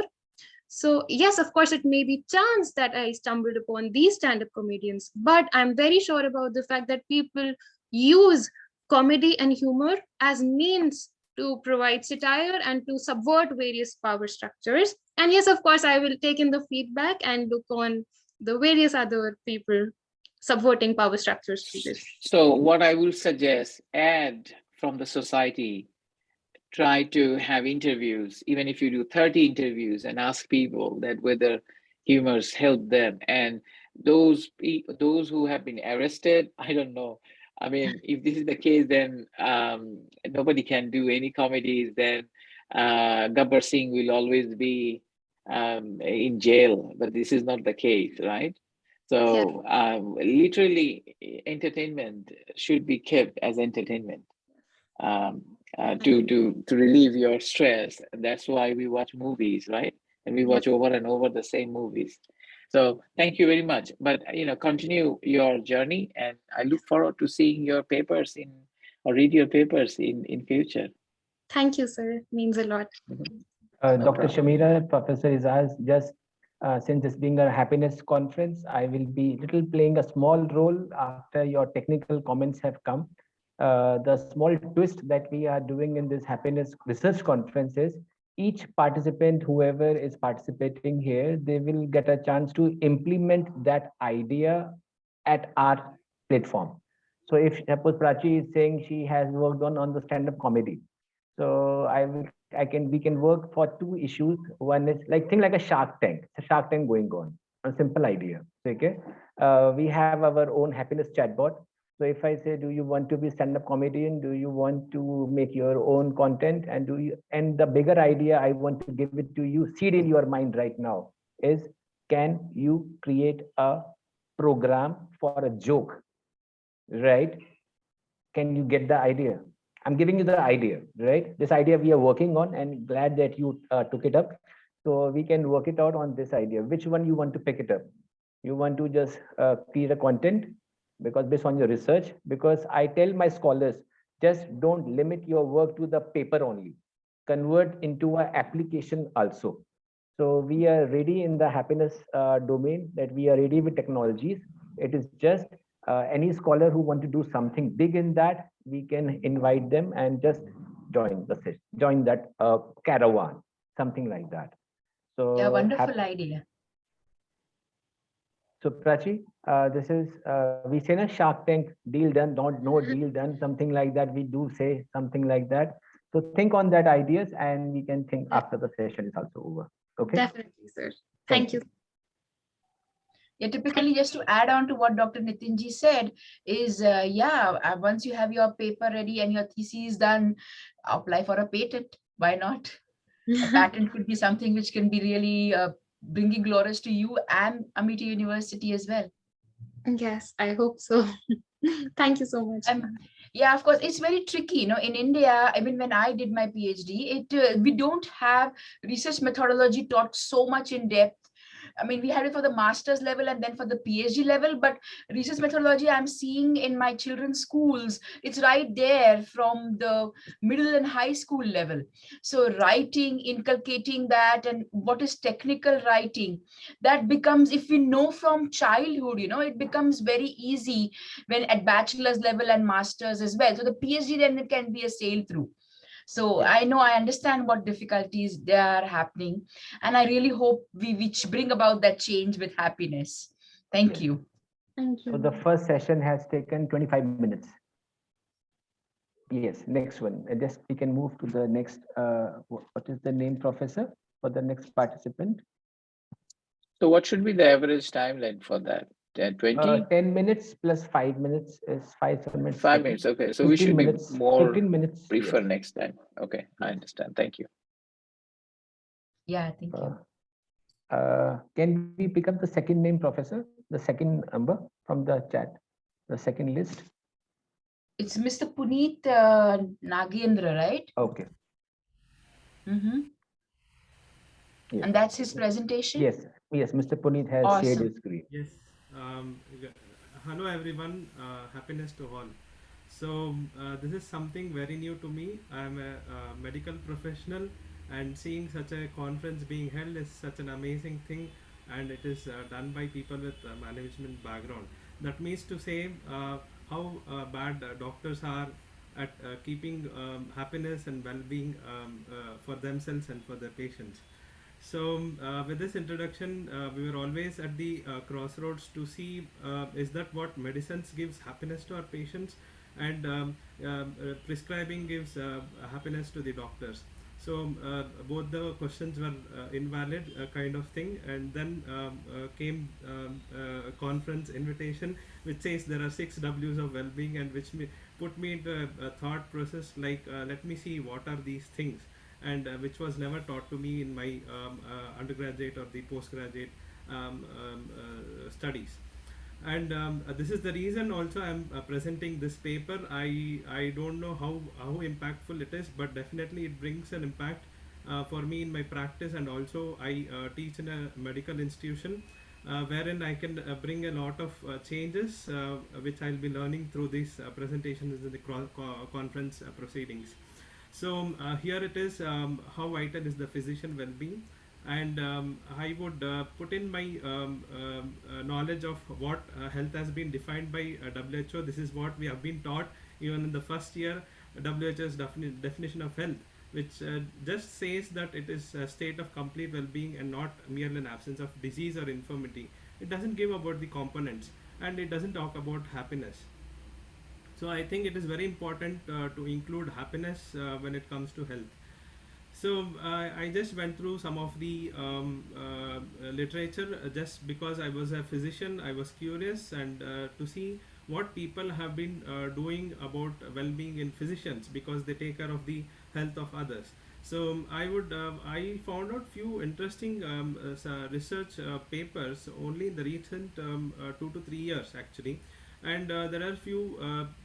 Most of the articles are from Asian countries, and many more articles are from Western countries, because I think it is a part of their process in institutions and the offices to see that how their employees are doing well. So I could see that there are so many tools which are patented and not free to use. So that makes a limitation of my study, and the research gap says that physician well-being is it has been nicely explained by one of the articles, and one of the review article which picks up lot of tools to identify the well-being, and one tool was the ProQL measure, which consists of 30 items. So but then he doesn't talk about the components of well-being. The extrinsic factors are more talked about. So I was a bit worried to see what are these extrinsic and intrinsic factors of well-being. So this again, my objective is to bring awareness among the physicians by conducting such a questionnaire, and so that they'll start, when they start answering, they'll start introspecting. That was my idea, and that is why I picked up that tool. And with this, I just want to also evaluate physicians' perspective towards achieving their state of well-being. So this was a small study. Of course, it was done at the background of this conference, and I would put it as a pilot study. And it was done in January 22, and it was a cross-sectional study. And we had participants at convenient sampling. Whoever my friends, whoever I had contacts, I would send away this questionnaire, and they would come out with the answer in the Google form. So finally, this ProQL questionnaire, which is the version 5, a very neatly done questionnaire by Hadnal Stam, and he says that anyone can use it, but you give the credit to me. So I have given the credit to him now. So he puts up three scales, that is the CS scale, BO scale, and the ST scale, which is the compassionate score, and the burnout scale, and the secondary traumatic stress scale. Now I would say this subject is such a boring thing.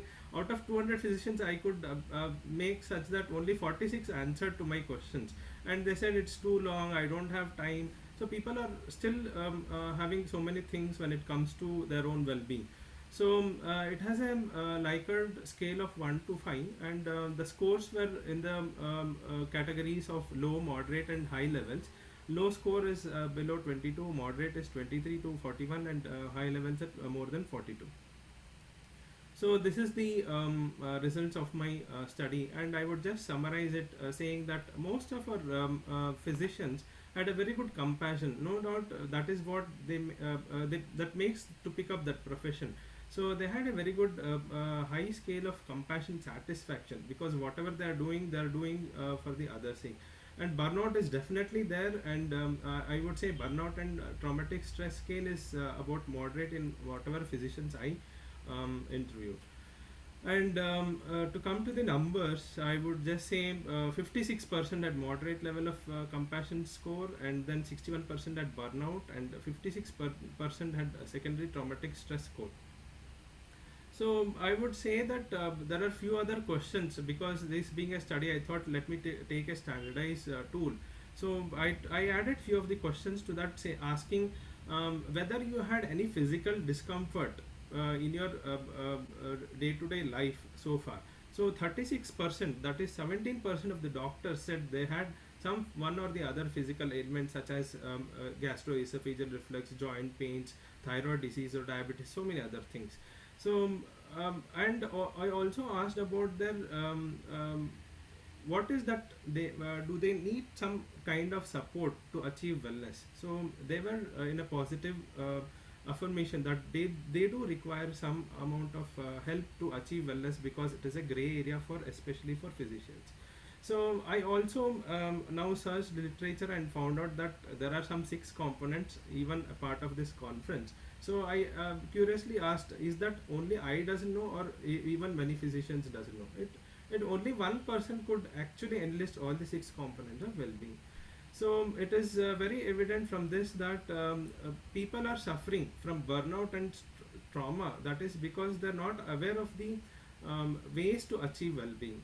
And also the majority of physicians have expressed it to achieve well-being. That means to say they have that need. So it is very important, but I would say that many physicians would not go and ask, okay, let me find out happiness or well-being, because it is kind of, maybe the other person may think, you yourself are a doctor, why would you ask for me? So there is such a kind of situation now. So with this, I would say that when it comes to implications, I would always say that well-being and happiness may be same to me, because if you're not happy, I don't think you're well to do. So I would just bring out that objective and subjective things of well-being are very important. Just as I listened to both of the my judges talk, both have put out both things, because Dr. Shamira talked about objective well-being, and Dr. Izaz talked about subjective well-being, which is personal. So happiness is something personal. So I'm glad that I'm thinking right and picking up right things in the literature. So so I just wanted to highlight this line here, statement by a very good researcher. Illness does not belong to us, after all.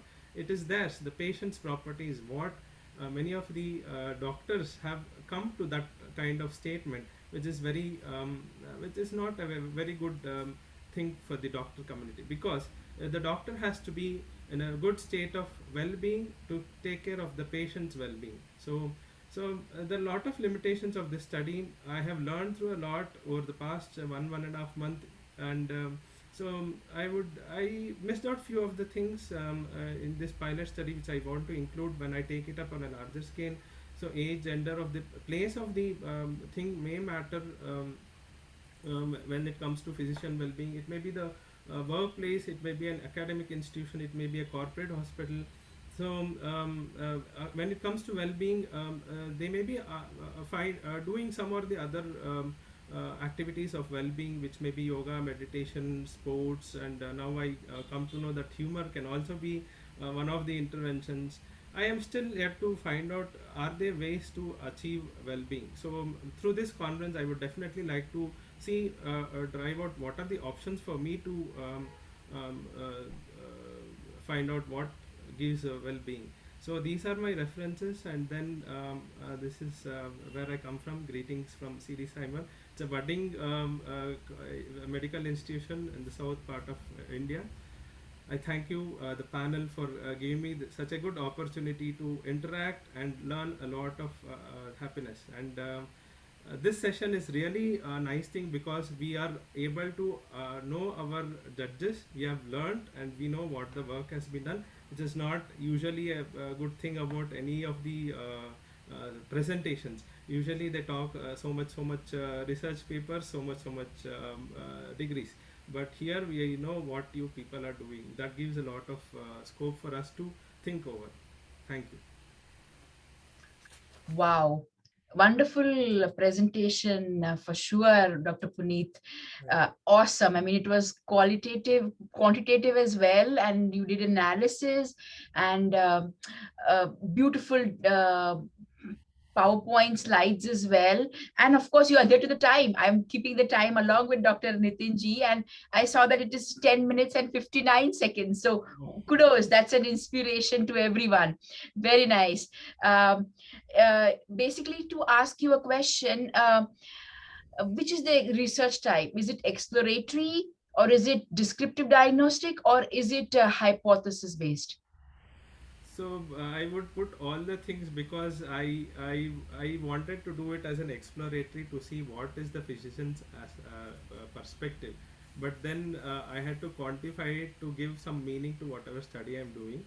But I would say a qualitative would be a good thing for this study.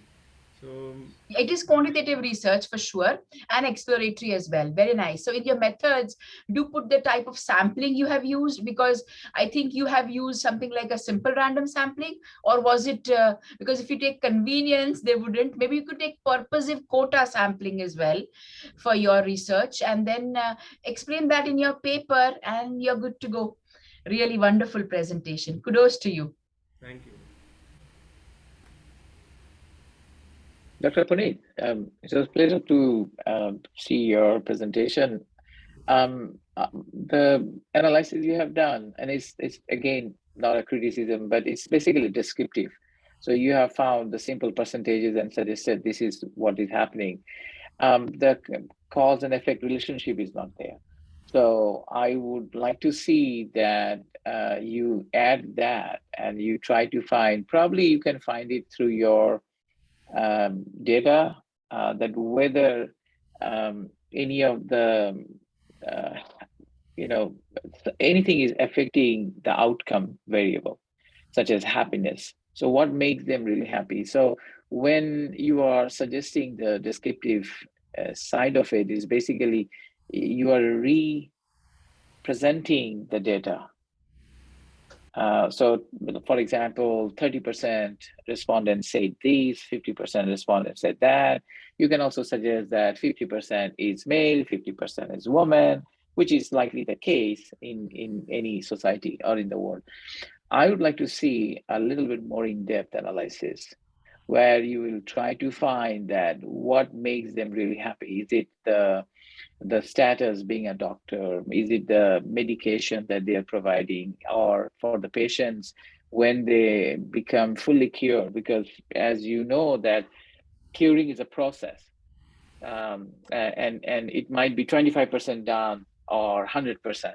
So some disease will never be 100%. We all know that, but we are still happy. So I think there is room for you to explore. I'm not sure whether you want to do it in this paper or probably in the next one, but to get into a really high-end journal, you have to include a higher level analysis, unfortunately. That is how the academic world works, okay? Welcome to academic world. And we do not publish just for fun, but to also remain in the game. So, well, congratulations on the presentation and thank you. Dr. Awesome. Izaz, Dr. Shamira, let me just add one element to this presentation. Dr. Puneet, you would be amazed to understand one activity that we have done of post and something like pre and that. We called 70 doctors from all over India. Some came even from abroad also. We did on 1st of November. 1st of November is International Saints Day. And we called 70 doctors from India and few from outside India. And we arranged a Zumba session for the doctors. And these doctors, when they came, they said, sir, nobody calls us for a fitness session, sir. How come this idea came to you? So I said, we are the happiness team, so we think in a happy way only. So if doctors also taking care of the community, then community also should take care of the doctors also. So, and they were so happy, and it was a mix of lady doctors and the male doctors, and most of them were surgeons. So they said, sir, we had just a 2-hour break and then we have to go back to surgery. But then we enjoyed these sessions. And the point I'm trying to say is this is an intervention. Suddenly there is a change of the life routine of a doctor, and intervention happens. A happy doctor will do a better surgery. a better kind of a treatment, a better kind of diagnosis. Unhappy doctor will be forgetting the syringes or the seizures in the stomach of a patient. They forget that because they are too tired, they are too burned out, something like that. So we should keep on doing some interventions plan also. So this is for the future comments that I can just comment on you in that language. Yeah, really wonderful idea. Typically, we attend these 3-day events, Friday, Saturday, Sunday, and along with yoga and meditation, there is Zumba. There was once a ladies event, which I went for. I'm a part of Momentum group. And in that ladies event, yes, we did have these 5-minute exercises, 7-minute exercises, lectures, dancing as well.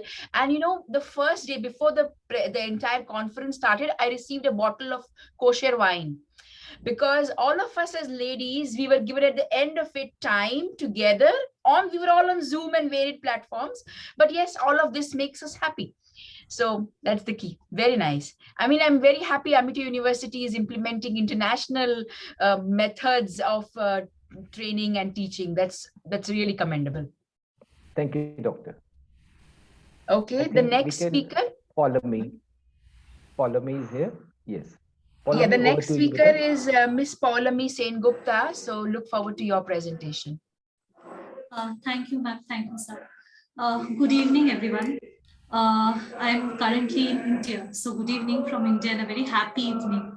It feels great to be a part of this collective pursuit of something as elusive and important as happiness. I'll just share my screen and kindly let me know if it's visible. Is it visible now?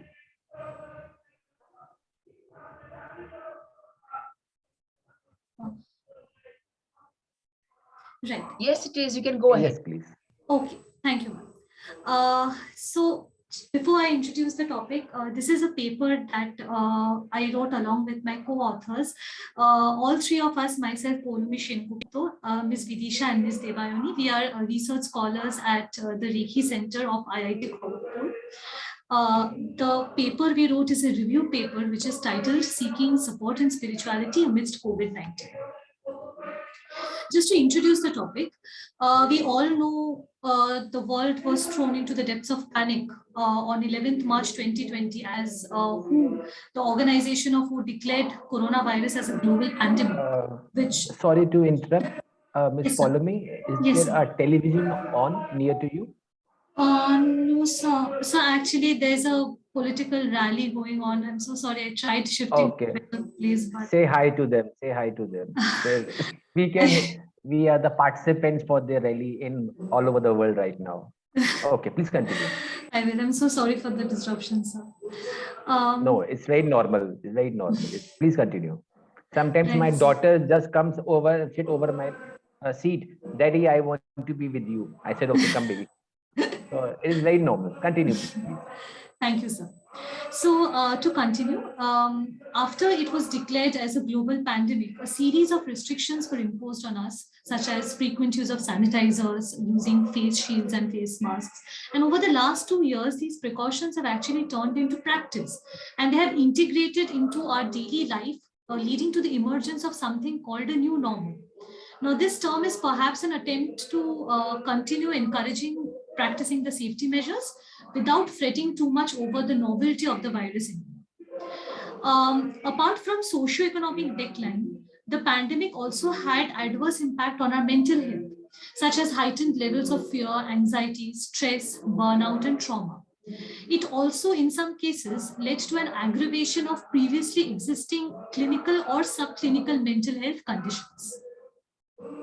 A particularly vulnerable group was found to be the healthcare workers who were in the eye of the storm. So not only were they emotionally exhausted from the burden of caregiving, but they were also physically stressed from their arduous duties. And to add to the level of complication, there was also a moral dilemma deciding who should get the limited resources. There was a difficulty in prioritizing, which further led to a layer of emotional difficulty. For everyone, loneliness emerged as one of the main challenges of pandemic, given the restriction of physical distancing. This was further compounded by the constant negative information that we were receiving via media or even social media.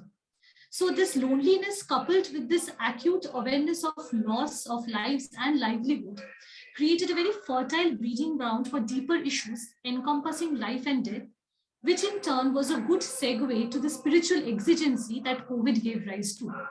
So in such times of uncertainty, spirituality has been seen to emerge as a source of meaning making, lending a sense of purpose, a sense of connectedness both with self and others, and also instilling a search of hope and harmony. The review of literature shows that spirituality has been useful in reaping the following benefits, such as promoting perseverance during a psychosocial stressor, emerging as a source of comfort and meaning making, fostering both physical and psychological well-being, ensuring a higher quality of life, and also providing a sense of resilience to adapt and grow amidst the crisis. Coming to the research gap, the study of literature already reveals spiritual exigency as a consequence of the COVID-19 pandemic, perhaps a lesser addressed consequence. It was found that there are increased demand for spiritual and religious hotlines and increased use of spiritual beliefs to cope with the uncertainty of the pandemic. However, despite the sustained source of strength that spirituality can offer, mental health interventions often shy away from making use of this resource. So what this paper aims to do is to bridge the gap in practice by creating a strong theoretical argument in favor of spiritual needs, clearly delineating its benefits so that it can find more direct use in mental health or even physical health interventions. So the objective of the paper was to review the literature to see if the benefits of spirituality hold good during the pandemic situation. Further, it tries to evaluate the necessity of incorporating the elements of spirituality in designing mental health interventions during the COVID times. Coming to our methodology, we primarily made use of two databases of Google Scholar and PubMed and reviewed all the articles up to November 2021. This review was done independently by two researchers and then the findings were collated. A thorough search was conducted with the keywords of spirituality and COVID-19 and certain related words such as spiritual care, spiritual well-being, and so on. The exclusion criteria, since we only worked with papers which were empirical papers using both qualitative, quantitative, or even a mixed method approach. So we excluded all theoretical essays, other reviews, or commentaries. We stuck to articles only in English language since there was no scope of a translation. We stuck to studies that were conducted on general non-clinical population, not on vulnerable groups such as terminally ill patients, cancer patients, or other physical or mental health disorders.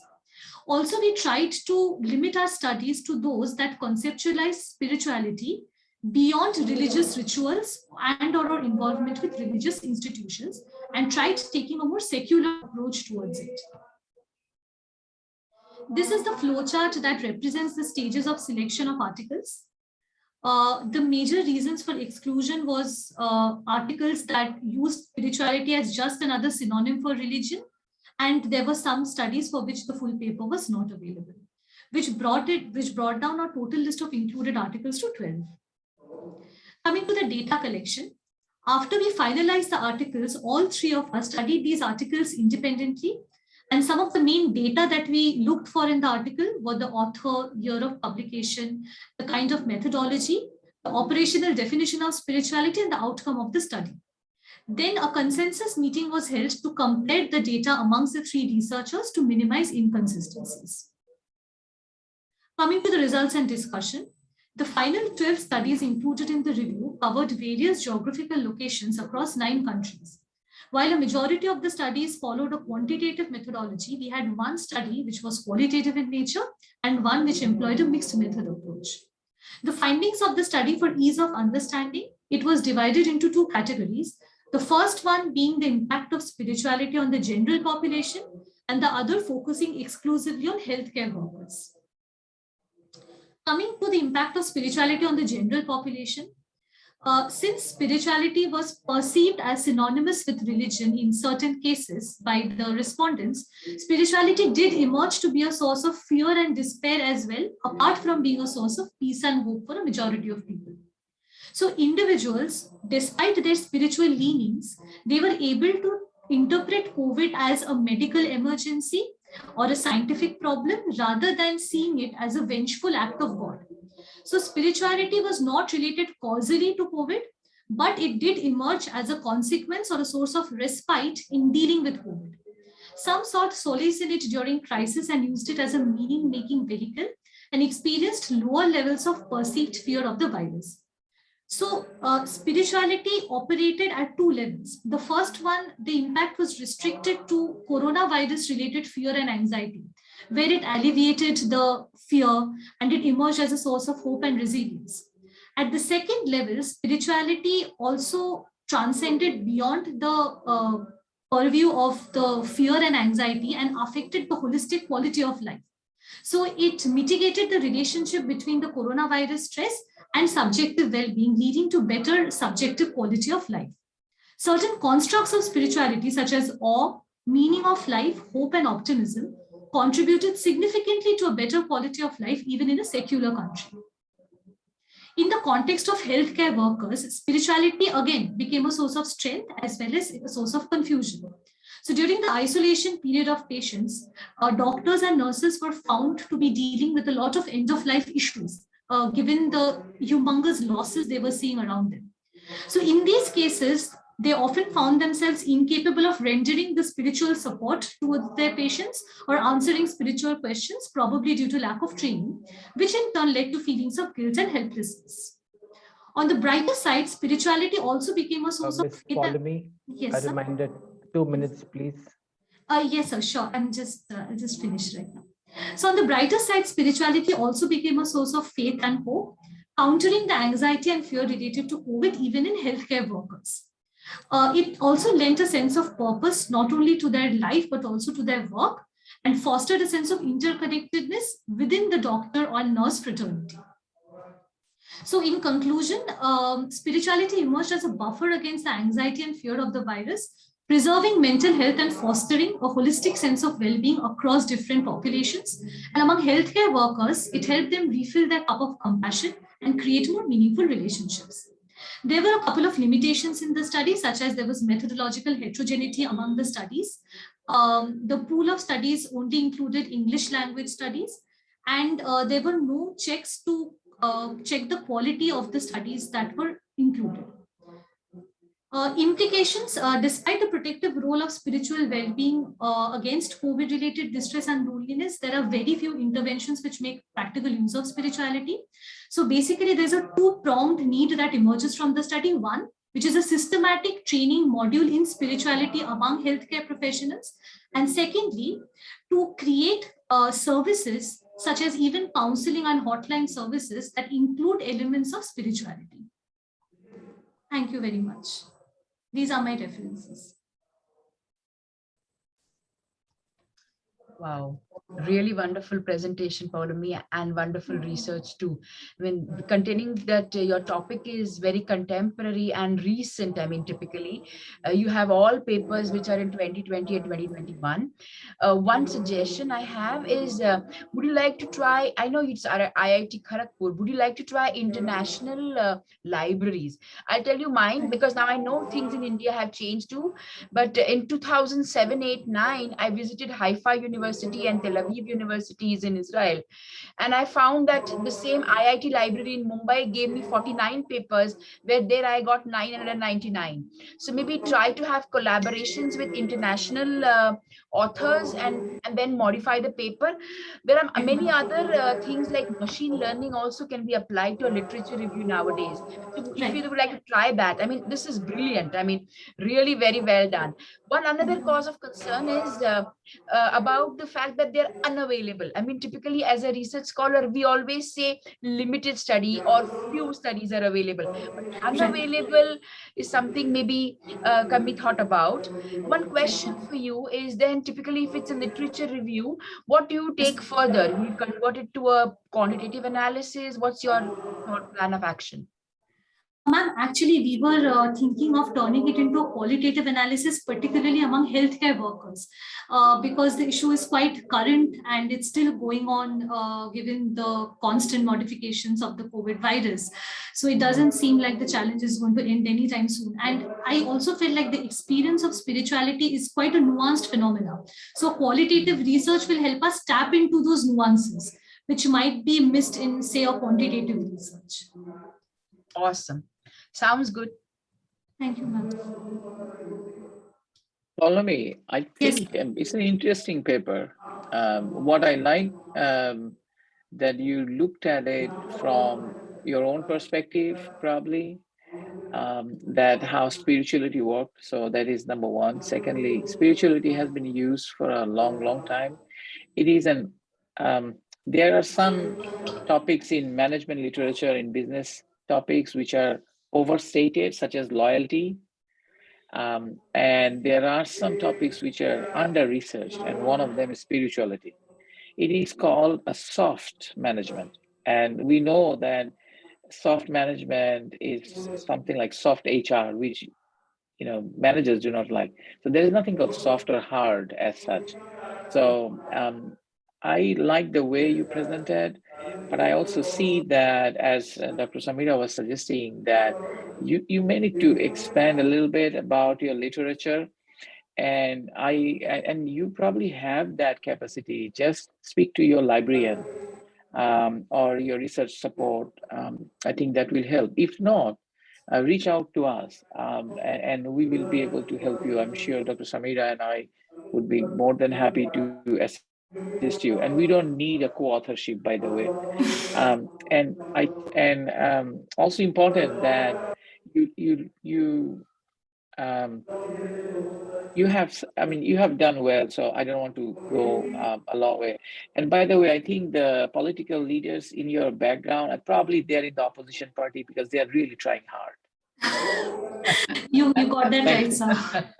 Thank you. Yeah. Thank you. Thank you so much, everyone, for your feedback and being generous enough to help us reach out to you. Thank you very much. Yeah, typically your paper is very good. I mean, I started off my career with a paper on spirituality. It was about 4 spiritual leaders. And then in 2011, it was about an empirical study on spirituality as well. But typically we were in Indian papers, so they are not on EBSCO or ProQuest at that point in time. But this is really marvelous. Dr. Arora ji, any comments? Just wanted to say spirituality is like a topic which is very close to my heart also. So I just wanted to say even my polemic, just wanted to say we have 2 PhD scholars who have finished their PhDs and PhD has been awarded. So the first PhD that we awarded was in the domain of happiness. The topic was spirituality only. Oh, wonderful. So these two are like spirituality, even we have finished the thesis. So maybe we can discuss sometime on that also. Definitely, sir. It would be great to have those insights. Dr. Shamira, Dr. Izaz, I think we should take a small break for say 10 minutes something. No, please, I have to go. I'm so sorry, but I really have to attend another lecture today. So which is why I was hoping 10:30, but I don't think so. Maybe 11, but I'm so sorry. But if anybody wants, I appreciate that, please. Thank you. Is it okay, Dr. Ahmed, right? Is it fine? Mr. Bhuvesh Sharma, you are I'm fine. I'm fine, whatever way you. I know my water is empty, but I have to wait because the next meeting is immediately after. Sorry. Okay. Go ahead, Mr. Bhuvesh Sharma. Thank you. So please now try to be, I will again be a little harder on 8 minutes, 7 minutes, and then please try to close by 9 minutes, something like that.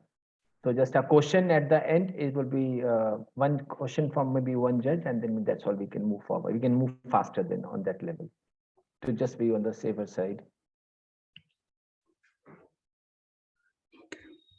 Hi, everyone. Is my screen visible? Yes, all is well. Go ahead. Yeah, sure.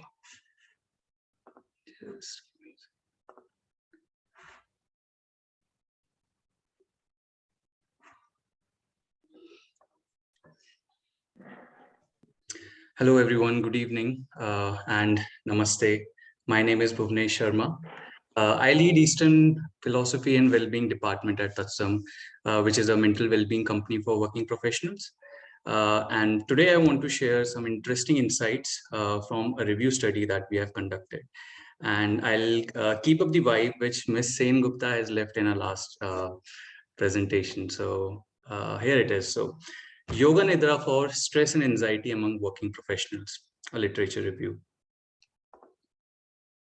Stephen Hawking famously said that work gives you meaning and purpose and life is empty without it. And it's a very powerful quote. But what if that very work and the workplace poses a threat to the health and the well-being of a person? And because we are in the happiness conference, I'll also add happiness. What if it poses a threat to the happiness that you might have?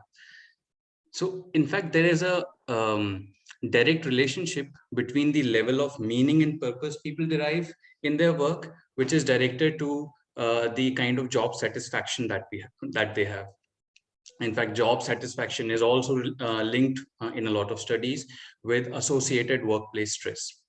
In fact, American Psychological Association has predicted workplace stress to be one of the emerging trends in the mental health care industry. Just a minute. Yeah.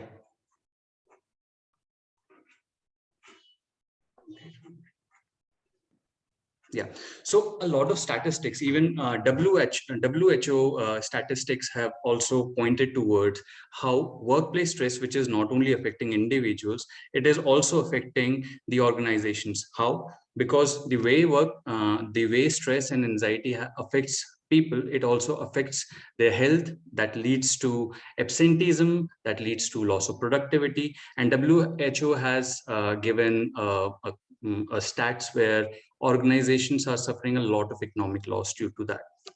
And so there are already many interventions to tackle stress and anxiety, whether there are psychological therapies, exercises, mindfulness.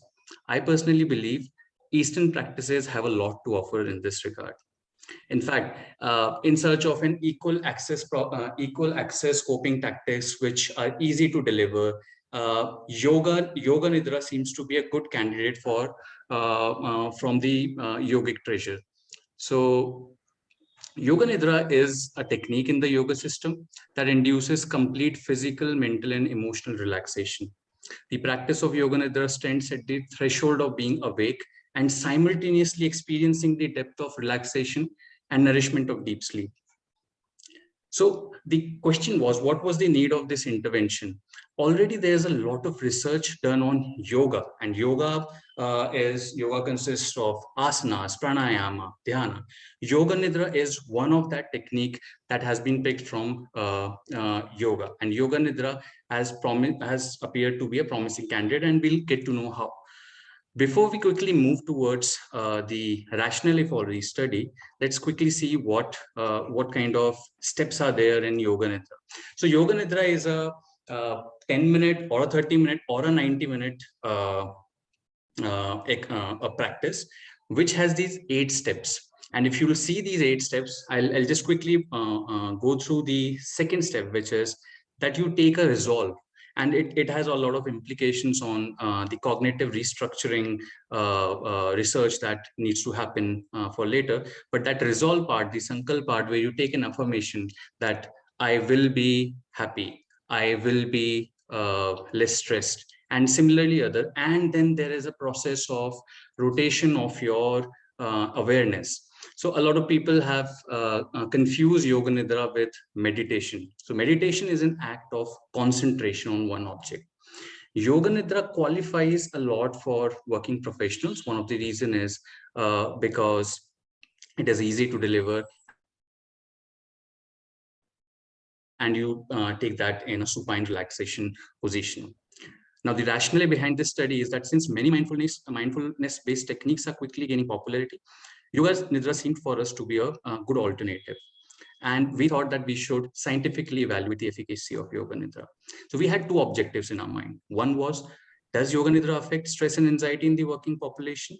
And second was, are there enough studies that we can say that can Yoga Nidra be used as a therapeutic intervention along with other mental health measures in controlling stress and anxiety. So now let me quickly walk you through the methodology that we took for this review. So we conducted an electronic database search on Google Scholar, PubMed, Cochrane, and a lot of that for the studies till 2022. And we use keywords like Yoga Nidra, stress, anxiety, mental health, general well-being, psychological well-being, and also connected with working professionals and professionals. Now, 43 was the total number of studies that we got. So we can see that there are not many studies when we connect Yoga Nidra with stress and anxiety. 16 were duplicates, 7 were abstracts, and 9 were removed from our inclusion after applying inclusion exclusion criteria. So this criteria was that we were only assessing those studies which had Yoga Nidra as the sole intervention. It was not used with any other. Finally, we had 7 studies which went into this literature review. Quickly, I'll give you a snapshot glimpse into the results. So with respect to study design, randomized controlled trials, there was one study where only Yoga Nidra was used as an intervention. Yoga Nidra was also compared with other interventions like seated meditation, supine relaxations, and others. There were 3 studies. And there were 3 studies which were pre and post quasi-experimental design, which were like, there was only one group. And on that, the pre and post questionnaires were asked and then assessed. Duration of Yoga Nidra, we'll discuss this later, but because we found out that there was no standardization that was followed. Sessions ranged from 30 minutes, from 1.5 hours, and they were sometimes twice in a week, and some finished in 15 days, and some went up to for 3 months.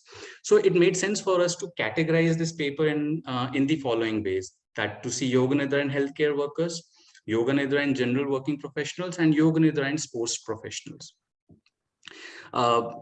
In interest of time, I'll not go through each and every study, but these were a few studies and the scales that were used and the population that was there. So results: 6 out of 7 studies showed positive effects of Yoga Nidra. One study on national level athletes reported no change in anxiety. And the authors did not put a much elaboration on why they thought it did not do it. So one study reported improvement on only mild to moderate levels of stress and anxiety.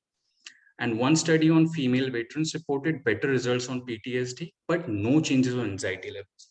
So over and all, because there were 7 papers, limited data, what we could, if I have to give you that, what it means for us, it meant that on mild to moderate levels of stress and anxiety, Yoga Nidra has shown good effect.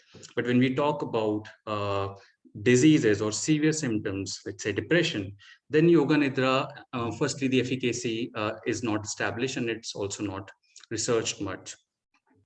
So several measures like CBT, psychotropic drugs, are preferred for stress management in employees, but there is a lack of acceptance and implementation from the individuals on that side. So what in terms of we have discussed, we'll say that researchers have linked Yoga Nidra's effective role in reducing stress and anxiety. Yoga Nidra, in fact, the studies which did not pass our inclusion exclusion criteria also showed that Yoga Nidra has been very helpful in sleep. Yoga Nidra has improved psychological problems with participants having menstrual issues. Yoga Nidra reduced stress in cancer patients. So over our review says that a regular practice of Yoga Nidra, even for short duration, has impacted at least mid-level of stress. Now, I'll just quickly also discuss around Yoga Nidra's, like what might be happening, why Yoga Nidra really works. And in fact, not many studies or authors mention it, but— Mr. Bhuvnesh, just a small intervention, last minute, please. Yeah. So Yoga Nidra's relaxation response may be an inverse counterpart for the so-called flight and fight response. That's one takeaway that we can take around its mechanism. It also appears to induce an integrated response by the hypothalamus, and it decreases the sympathetic nervous activity and increases the parasympathetic nervous activity. I'll quickly, in last 30 seconds, I'll say that there were a few limitations on the paper. There was a lack of proper elaboration on methodology. Like a lot of authors did not really say how they had gone through the process of yoga nidra. Again, there was lack of standardization in yoga nidra practice. There were differences in duration and frequency, and chances of bias are high while doing that. So I'll skip the conclusion. I've said that. I'll just quickly take just next 30 seconds more, that what can be the managerial implications. So one, definitely for organizations, they can slide in yoga nidra for, let's say, for their employees. It can be organizations which are looking to improve their well-being calendar. This is something that they can do in put the yoga nidra practice of 20 minutes twice or thrice in a week, and they can have a dedicated calming room for that. And what you just need for that delivery is the audio. There's an audio, there are instructions, and you have to just follow it while doing that. And this is also something the mental well-being company should watch out for, this intervention. So yes, hopefully future research will allocate more resources. Yeah, thank you. Thank you so much, everyone. Wow, really wonderful presentation for sure. Again, it's like there's really high quality of papers which have been scrutinized and selected for the conference.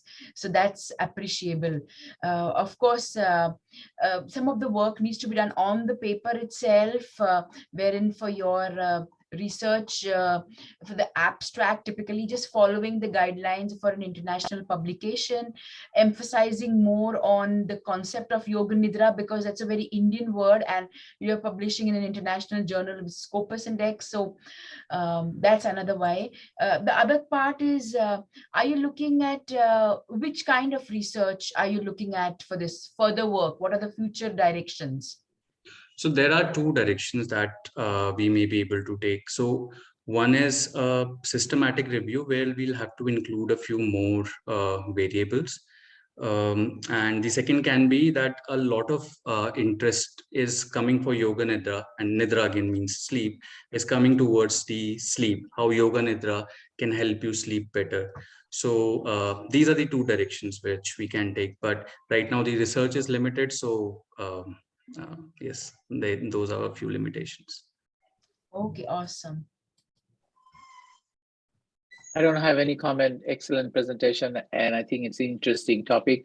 You have brought out a new technique to reduce stress. And you talked about shortness of stress and then the chronic situation. So I think this will help to have reduced depression and any other thing which is shorter in length. So that is excellent. So that's a great addition. Thank you very much, Mr. Sharma. Mr. Bhuvnesh, since I think you are attached with the well-being center at that summit, right? Yes.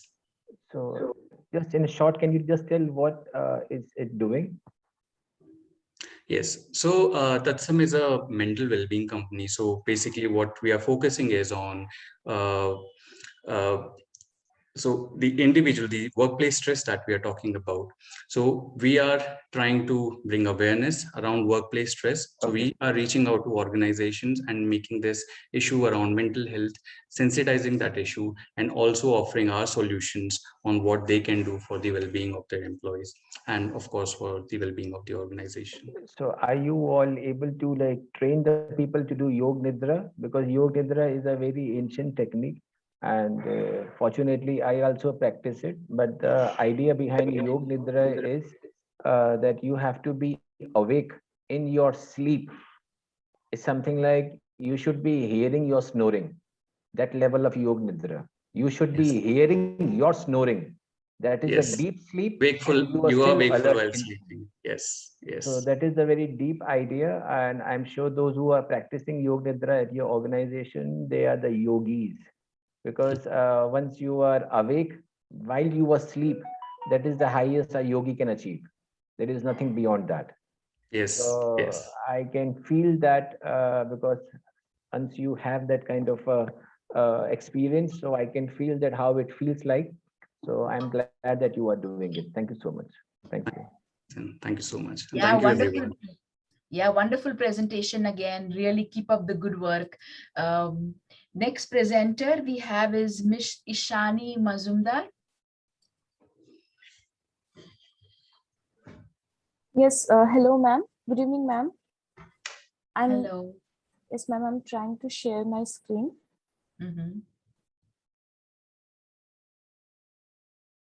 Just two more to go after Ishani. So wonderful. One presenter is not here, Sandeep Basim. I think he has not able to join, so he will not be there. Oh, perfect then.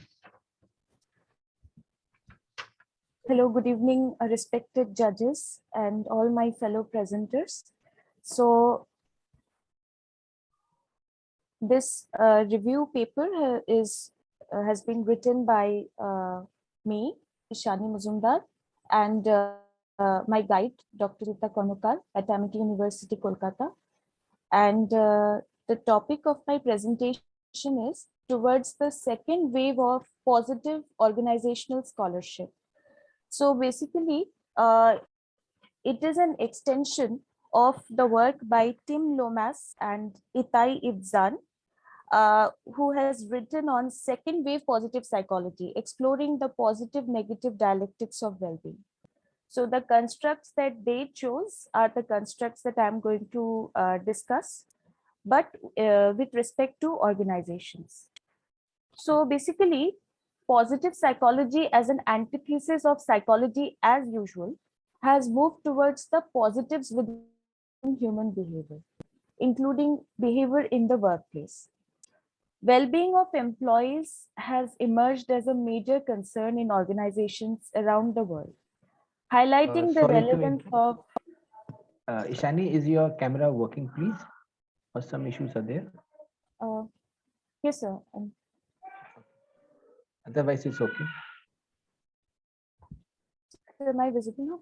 Yes, now. Yes, thank you. So we all know that well-being of employees has emerged as a major concern in organizations around the world. It highlights the relevance of positivity in the workplace. There are four primary domains of positive organizational psychology: enduring positive traits, positive state-like psychological resource capacities, positive organizations, and positive behaviors. And there are also three paradigms of positive organizational scholarship, which are positive organizational behavior, positive organizational scholarship itself, and psychological capital.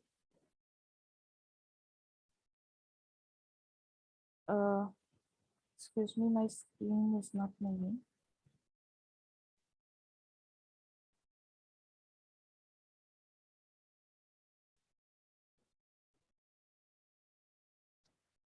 Okay, so modern workplace is faced with certain unique challenges, making it volatile, uncertain, complex, and ambiguous, or VUCA work environment.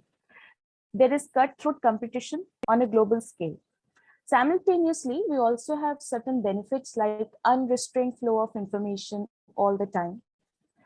We have also been witness to several technological breakthroughs which have made the world flat as opposed to a rugged terrain of barriers.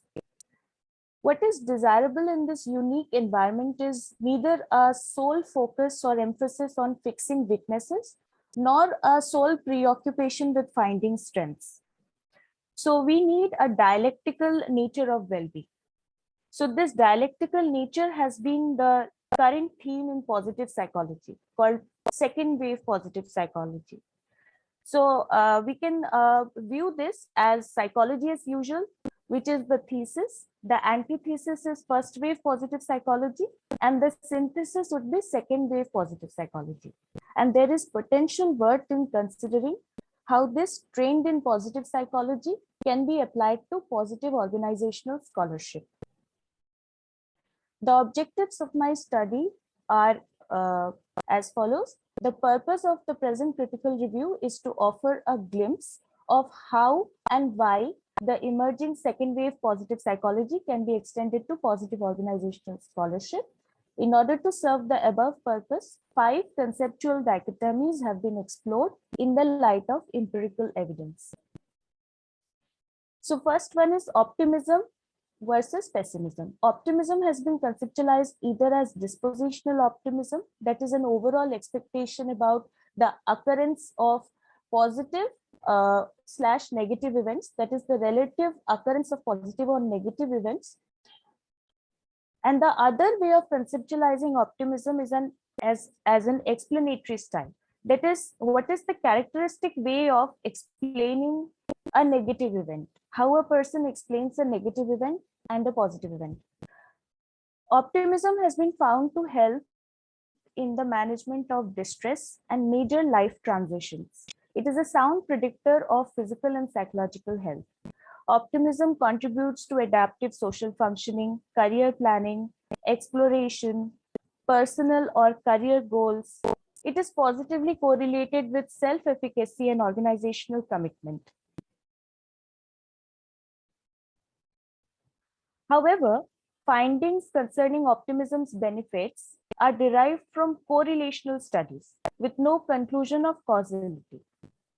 Also, unrealistic optimism bias impairs our ability to estimate expenses of big projects. It also causes erroneous decision-making under uncertain circumstances. Excessive optimism makes one adopt shorter time financial horizons. It makes us save less, have less financial self-control, work for shorter time periods, and avoid settling credit balances.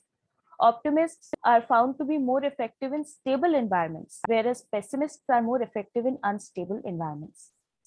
So pessimism as an antithesis to optimism, and what are the brighter sides of pessimism? Some forms of pessimism are more adaptive than others. For example, defensive pessimism. It involves setting low expectations about future performance and capitalizing on the anxiety arising from these low expectations to prevent failure. And it has been found that defensive pessimists perform just as well as strategic optimists. And when they are prevented from using their strategy, they perform poorly. So defensive pessimism is and can be used by some employees and leaders in organizations. Our next dichotomy is high self-esteem and humility. Self-esteem is the evaluative component of self-concept. It predicts happiness and life satisfaction, especially in individualistic cultures like the USA. Self-esteem fosters confidence and initiative while embarking on new endeavors. It predicts ratings of performance and employee satisfaction, and it is a mediator between self-efficacy and work-related outcomes. However, findings concerning benefits of high self-esteem are derived from correlational studies again, with no conclusion of causality. So the relationship between self-esteem and work performance show high variability in size and nature. Again, high self-esteem is not necessary in every work performance, as jobs vary in demands and rewards. And there is a potential problem with having high self-esteem. When we experience ego threat and we have high self-esteem, then we are more likely to perform poorly than those with low self-esteem. Humility is the antithesis to high self-esteem. Although humility is not an exact opposite to high self-esteem, but in popular definition, humility is sometimes described as low self-esteem. But actually, the accurate definition of humility is that it is the accurate perception of one's place in the universe and not low self-regard. We all know that global competition, technological innovation, team-based structures, and information-based economy have necessitated the development of humility in organizations. Leaders with a sense of humility promote learning and adaptation, which are the essential prerequisites of an unpredictable workplace. Self-reported honesty, humility of employees predict ratings of job performance by their supervisors, particularly in service-oriented industries like healthcare services. Ishani, sorry to interrupt. Last 1.5 minutes, please, to sum up your things.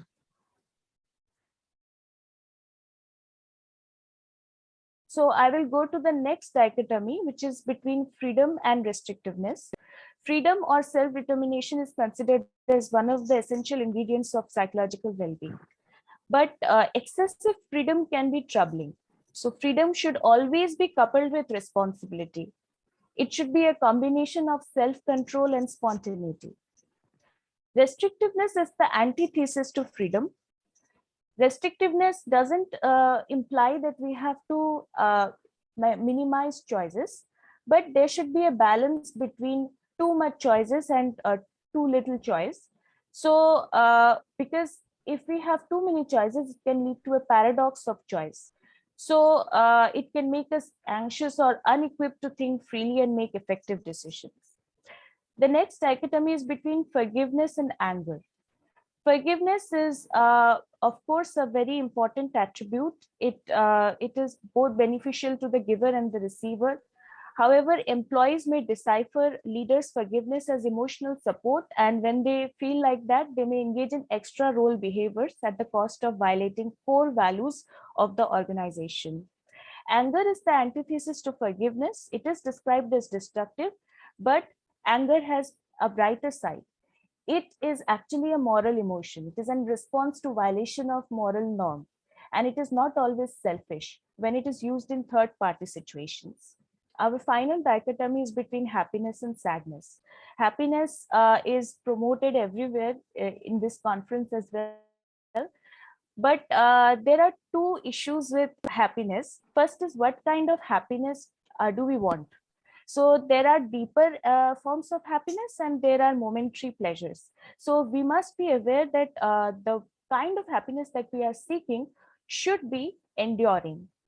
Next thing is, happiness can never be directly pursued. It emerges as a byproduct of engaging in other pursuits. Consciously seeking happiness widens the discrepancy between expectations and reality, according to cybernetic self-regulatory theory. And promoting happiness can create climate of implicit blame and stigmatization towards those who fail to be happy. Sadness. Sadness is necessary to make one's life better when our society or the people around us are actually in trouble. Sadness triggers a need for purpose and meaning, which are the hallmarks of eudaimonic well-being, a deeper form of well-being. Also, sadness reflects that we are authentic. It's a natural part of human condition. Mrs. Shani, okay, time is up. Yes, last slide only. Yes, so okay. I think it's the third last. I just slide. try to please finish on this slide. One slide, please. So my conclusion would be in the form of two principles.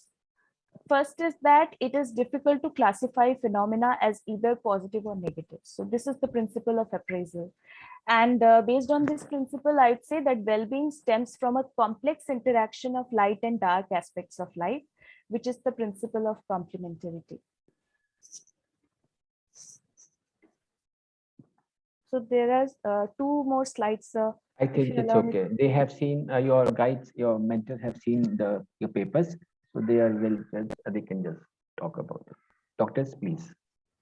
Yeah, thank you so much, Ishani. It was really nice. Your presentation was able to help us understand what you're talking about in the paper.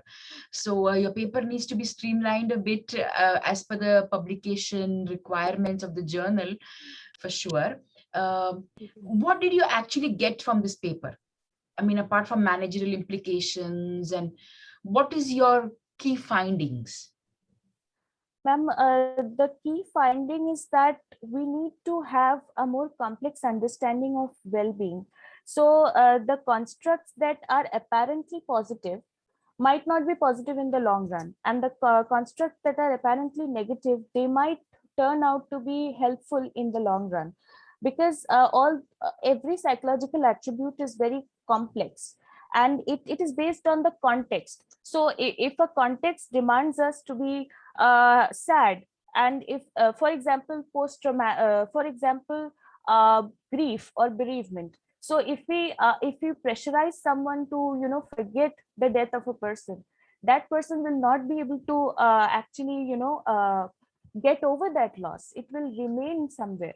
So it is for emotional people, it's important to let out their pent up emotions. So I think context is the key here. And as positive psychology is moving towards greater heights, it should incorporate more complex ideas and understandings of what is positive actually. So that is my key take away from this. Wonderful. Very nice. Thank kudos. you. Thank you, ma'am. I have no question or concern. I think it's a baseline paper to start with, so that's really good. Carry on. I hope to see more research next year's presentation. Okay, all the best. Thank you, sir. Thank you, sir. Awesome. Thank you, Majumdar. Anything else, Dr. Arora? I think she gave me an idea for the next conference theme. We will have not a happiness conference, we will have a sadness conference or a grief conference, so that somebody can say, okay, we will not be emphasizing happiness, we will emphasize sadness also. So, okay, we will emphasize some celebration also. We have one subject being introduced, which is called as celebration economy. So, for economists. So we are trying to touch up various things. It is just for the attraction, but that when somebody talks about happiness, so hidden inside is unhappiness only. So he has to run. He has to run for the happiness, but he has to run from unhappiness only. But it is just a good label. It's just a good label only. That's all. Wonderful. Yeah, Yes, very well said. Sir, yes, sir. Sadness gets its meaning from happiness only. Yes. Yes, thank you. Okay. Thank you. Thank you for your comments, sir. Wonderful. The last presenter today is Miss Anu Day. And yeah, Miss Anu Day had commented on the first presenter from Prachi. So very nice. Awesome. Welcome, Miss Anu. Actually, Miss Anu, you can unshare the screen, please. Yes. Yeah, so we actually are with Tatsam to like Bhubanesh, and I'm going to hand over to my colleague Inika, who led the research project on this paper. So we worked on it with our research team, but Inika will be taking the lead on the presentation. So yeah, awesome. Sounds good. I'll just share my screen, everyone. So first of all, I just wanted to say good evening, everyone, and thank you so much, Dr. Nitin and Ms. Palak, for arranging this. Already, I think we've seen a lot of very interesting papers. So a lot of ideas are being formed because of that. But yeah, as Anu... So here in this conference, we will be having not bonding of only ideas, it will be bonding of association between organizations and MIT also. So I'm sure this is happening. I'm very happy to see this is happening. The ideas are getting exchanged, interest is getting transferred, and vibes are getting transferred. Thank you. Yeah, I definitely hope so. So just as Anu introduced, where I'm working with Tatsam as well, and as Bhuvnesh had said, we're a mental well-being organization that takes a holistic approach. So combining Eastern and Western philosophy to talk about well-being for working professionals. So this is a project that the research team had done, myself, Shaswati, Anu, and Amrita, and I'll be presenting today. Okay. So our topic is very in line with what Ms. Ishani had also talked about. It's about the dichotomy and complexity of these positive psychology topics. So our title is Don't Worry, Be Happy, Toxic Positivity and Emotional Labor, that is to present positive emotions in the workplace. But just to summarize, it's about the pressure to be happy that people feel, and especially so in the workplace. So just to begin, at the starting speech, Dr. Alok had mentioned something really interesting. He said, there's no need for effort for happiness. It'll come by itself. And I kind of have a quote in line with that. Happiness is like a butterfly. The more you chase it, the more it'll evade you. But if you notice the other things around you, it will gently come and sit on your shoulder. And this is kind of the topic I want to talk about, which is overvaluing the Western concept of philosophy, of happiness. So sometimes when we value happiness too much, literature shows that we are less likely to achieve it in that case. And overvaluing happiness and in itself has been linked to depression increases in bipolar disorder, higher risk, as well as higher rates of loneliness. So this isn't to disparage happiness as a whole, but it's for those people who think that happiness is the be all and end all of everything. And I think we can see this very much today in social media, especially post-COVID, where people feel like they have to put on a brave front, where they feel like they have to smile through their tears. And this, in fact, can cause a lot of pressure on the person. So just to talk about the literature a little bit. So there's a lot of recent new literature that's talked about how culture impacts how people value happiness. So there's differences in Eastern and Western concepts of happiness, of course. And that differs how this happiness shows up in people and the kind of outcomes it has for well-being. So, however, this has not been studied in a workplace setting, even though a lot of research shows that organizational culture is kind of like a little country in a way. Like it has a culture and it influences how you experience and think of happiness. So in the workplace setting, we found a concept very related to that, which is emotional labor. The labor one does to feel certain emotions. Now, this has primarily been studied in the context of service jobs, you know, like service with a smile, customer focus, client focus, therapists. However, we want to say that everyone feels some amount of pressure to perform acting for emotions. Everyone has some level of emotional labor. If you're crying at work, it's not considered professional. So in order to achieve professionalism, very often people feel pressure to only show positive emotions and to suppress all their negative emotions. So the research gap that we identified is that there isn't a lot of research in emotional labor in non-client facing situations arising from organizational culture and internal workplace interactions, whether that's with the co-workers, with supervisors, with subordinates, how people feel like they have to act their emotions in those situations.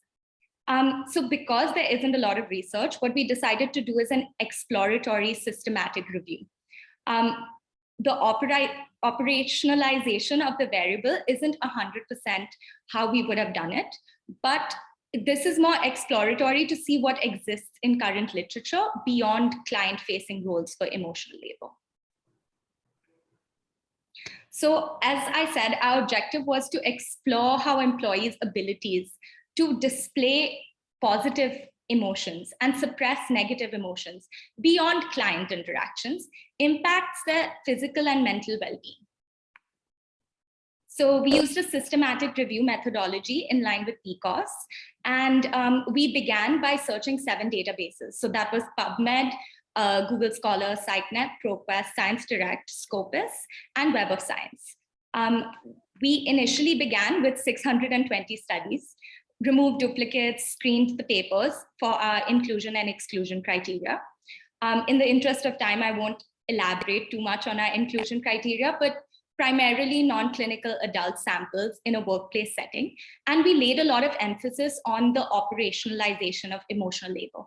It had to be something beyond just what you do for a customer. So the questions in the items and measures had to not be solely customer focused. So that was our primary inclusion criteria. We ended up with 39 studies in which we separated the ones that are not client-facing focused, but are traditional emotional labor roles.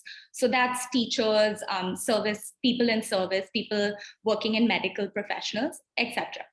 And the ones in non-client-facing roles, which you'll see there weren't that many studies, there were just 16.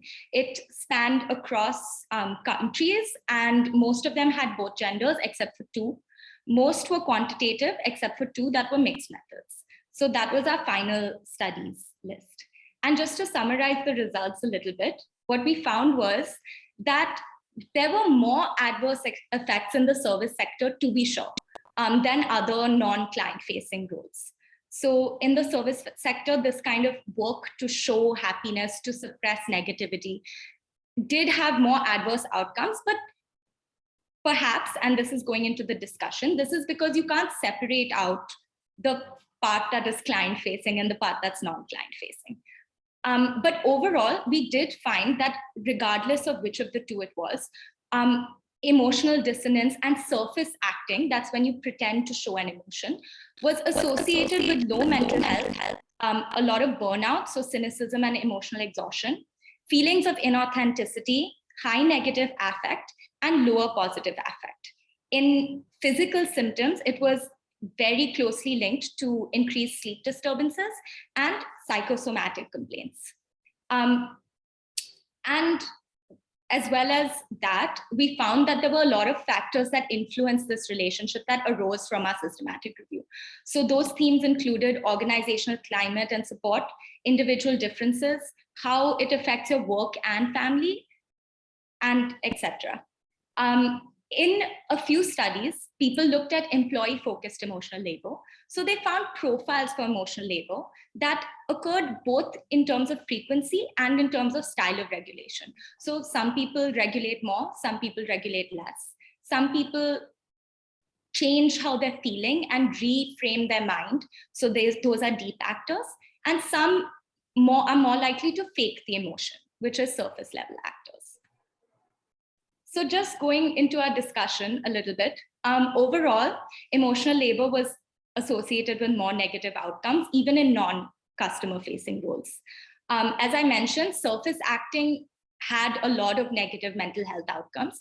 However, deep acting, when the person's actually changing their emotions, had mixed results. Sometimes it was associated with positive outcomes and then in another study, negative.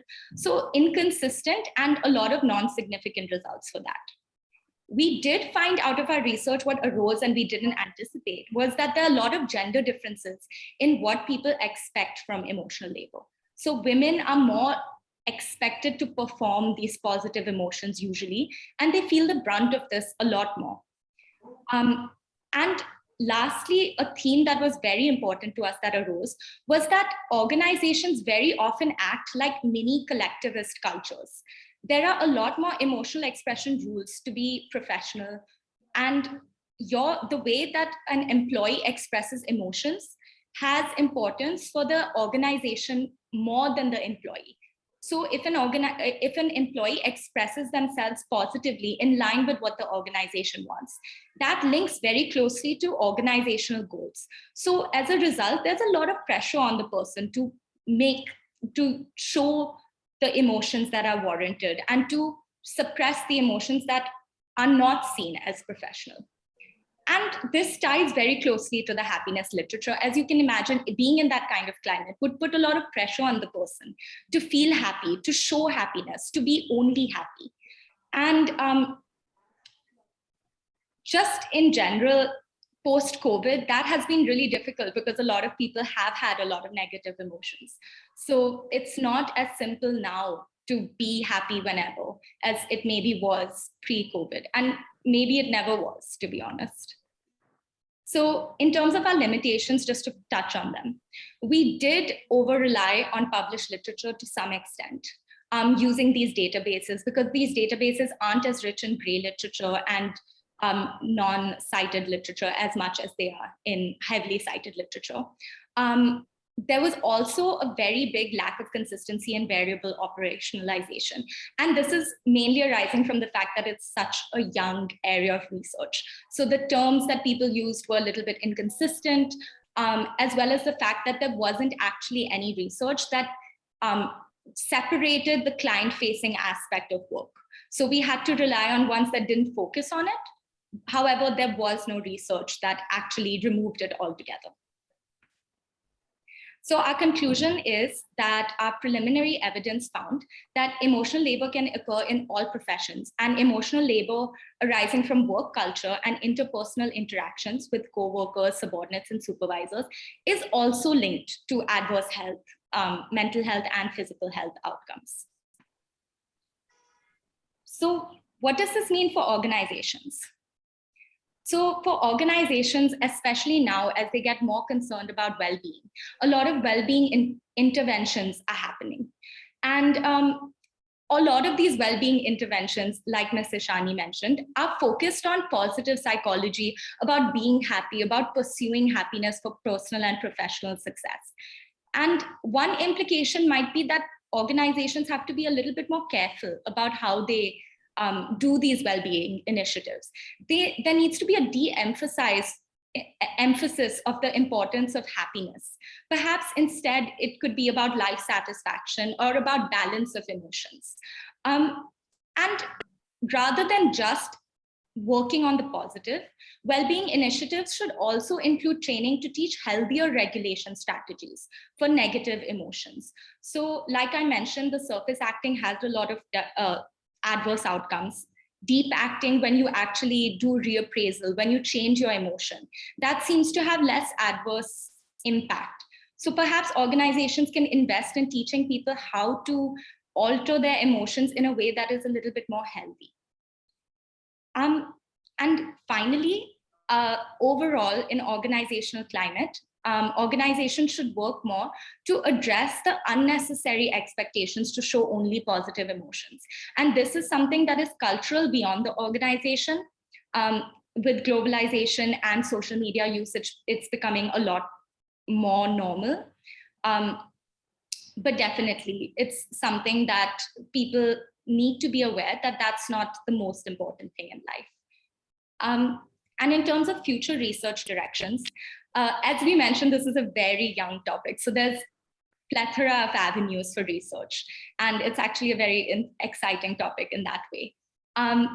Future research can actually do exploratory qualitative analysis, perhaps using grounded theory approach, to find out a little bit more about how employees feel this pressure is, whether this pressure exists, whether it's something that's beyond just the workplace and just a private pressure in general. And also to expand, maybe after that, like a follow-up quantitative analysis can be taken place to examine differences in culture in different countries, etc. It's basically got a lot of avenues to develop. So yeah, that's basically all. That's all from me. Okay, wonderful. You had a wonderful paper, a wonderful idea as well. The only comment I have typically is the length. I mean, even the greatest of the journals, Elsevier, and personality and individual differences, their word limit is 10,000 words. So even abstract is around 200 to 250 words. So adhering to that, it was very informative. You went into depth, and you spoke about many different concepts. You also spoke about the future of work. So wonderful. Yeah, definitely. I think we'll have to edit down and be. And this can be something which can be applied as well with Amity University, and taken up further as something which is a program. Mm-hmm. Yes, this is the intention behind. After the feedback has been given live by the judges, so we will be working individually with each presenter, so that it is like being shaped to a best paper, and then it is considered as the best paper. Like the comments are coming, so I'm sure everybody is listening to the comments, and then after the conference is over, we will be talking to you one by one also. Thank you. I'm looking forward. That's quite an investment in these. Very nice. That's really appreciated. All of our role is to develop the future generation. So yeah. Yes. Mm-hmm. My comment will be, it's an interesting paper, great teamwork among your co-authors as well. And I believe that this is basically sort of a literature review and try to find out what is happening right now. And it will give you the path for future. I would again suggest that, as Dr. Samira was suggesting, that focus on the length of the paper. And if you are interested, probably you might consider as a book chapter. That might also work. I'm not sure whether Amity would like that, but you have to do what you have to do. So it might even fit for a good book chapter. Book chapters are not cited well. That's the problem with books. Journals and conferences, on the other hand, have a lot more citations. So it all depends on what do you like to achieve out of it. But I would like to see the extent of this into the next level, that what is your research finding in that, because you have presented what others have done. But as a good baseline paper, this is fine. And this will enrich our understanding. And I appreciate that. But I like to see the next level in the next conference or so, or anywhere, And please share with us what you are doing and your groups are doing. I think Tatsam is I think that's how you pronounce it. So they are into a really interesting territory. And in my college, we have recently launched trauma-informed higher education. And immediately there were 300 plus graduate students or postgraduate students in the South Asian context. And we are now expanding trauma-informed into management and leadership. And trauma-informed was a taboo topic, under-researched, under-mentioned. If you mention trauma, people run away. And I think you probably mentioned that crying is not a professional or the previous presenter. Well, we all cry. We are human beings. So we are all the same, probably different in terms of our emotional capacity, but we remain the same, and we remain emotional throughout our life, more or less so in the middle part of our life when we are too much involved with career and other areas. But if you look, babies and I don't want to use the word elderly, but people who are experienced, they get emotional pretty quickly. That is the reason why we need to continue our studies and try to find out what is happening in the literature and how can we extend it. So congratulations to you and your team, and I look forward to your further research. Thank you. So just a thought, like a Shark Tank events that we do. So this is in that format we are doing. So I'm just giving you one idea, right? This is what we are also trying to do at MIT.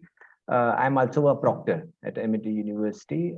So I'm the professor of happiness also, but I'm also a proctor for discipline also. So one of the elements sometimes we have to do, if I say I want to give example for the airports, for example, airports are now implementing the AI cameras and they are scanning the face gestures. If you are trying to, if a terrorist is coming, his face gesture would not be as normal as a normal civilian. So when you were saying that deep surface acting and deep acting, so the AI is coming into that domain also, where they are helping the professionals like police and security guards how to catch those criminals just by the face gestures. Yeah. So this thing has also come up. So and yes, we are also building up some tools at MIT University for the happiness. If somebody is walking unhappily in the campus, the face gestures, we are just trying to build it up. It will happen soon. So this, what will happen is, if suppose you are my student Inika and you are walking in the campus, and if the camera captures your face and it is saying, oh, Inika is a little upset, the face gesture algorithms are fixed up, a ping comes up to you, happiness joke, what happens to you? What assignment missing? You missing your friend, you are missing your mother, what happened to you? Just immediate intervention has to happen. So that is the kind of level we have to think. So this is my role, that whatever theories are working in the world, we have to find ways to implement that. So we'll talk about that in later. Thank you, Victor. Thank you so much. Thank you for the. So just giving you the insights, how you can make it as big as possible. Yeah, I agree. And I think that would be a very interesting area for future research if we're able to leverage that kind of AI technology and see, like, if you can identify surface acting versus deep acting. So this is one of the objective of this happiness conference. We are not just getting the participation fees and participants, we are building collaborators. This is just a platform, something like that. Okay, unless we are building the happiness ecosystem. Yeah. And happiness ecosystem is just like your idea, my idea, our idea, Dr. Shamira, Dr. Izaz's idea, and we come up with something useful for the community, and work is done for this conference. That is the way we are thinking right now. Lovely. I'm looking forward to it. Thank you, Doctor. I think they are also done. I think they are just joining. This session is going fantastically well. We have 7 papers. One was absent. So same, we have 7 papers in that conference also. One was absent. So even they have 6 papers, and here also we have 6 participants. So for the journal, it is a full house now. Oh, perfect. That's very nice. So I would like to leave, please. Thank you so much again for everything. I really appreciate meeting both of you and everyone here as well. Thank you, Dr. Ahmad as well, and Dr. Arora. Have a great time. Thank you, doctor. And before you leave, I will just, if you have 2 minutes, right?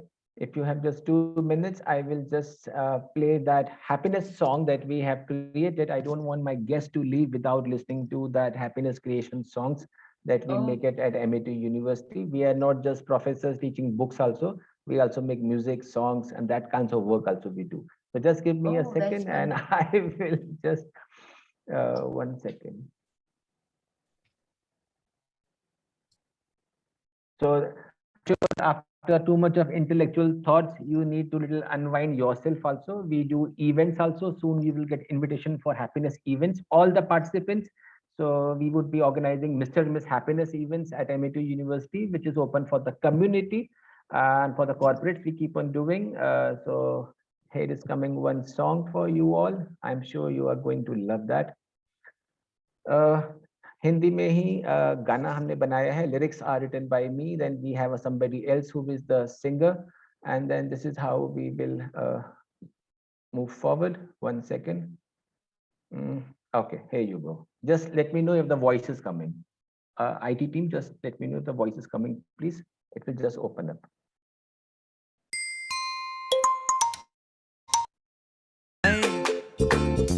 कैसे हो, खाया क्या खुशियों की कसम. ओ hello, of है mood, sad हो तो सुनो. देखो मैंने तो खा ली है हैप्पीनेस वाली कसम. इसके साथ ही कह दिया tata bye to all the गम. हाय कैसे हो, खुश हो क्या, सच कहो. ओके लिसन, देखो ना झूम रही हूँ. पूछो कैसे, सबको रिकमेंड करती हूँ मैं हैप्पीनेस वाली कसम. जिंदगी में एक ही काफी है, नो टेंशन हम हैं मगन. Wow, it's wonderful. Really nice. Yes. So this was our, you can say the happiness memento to you, Dr. Shamira. I will send this wonderful song, happiness song to you also. Thank you so much for your time. I know you have a meeting to go now. Thank you so much for your time once again, Doctor. Yeah. Bye-bye. Thank you. Thank you so much, Doctor. Yeah, thank you.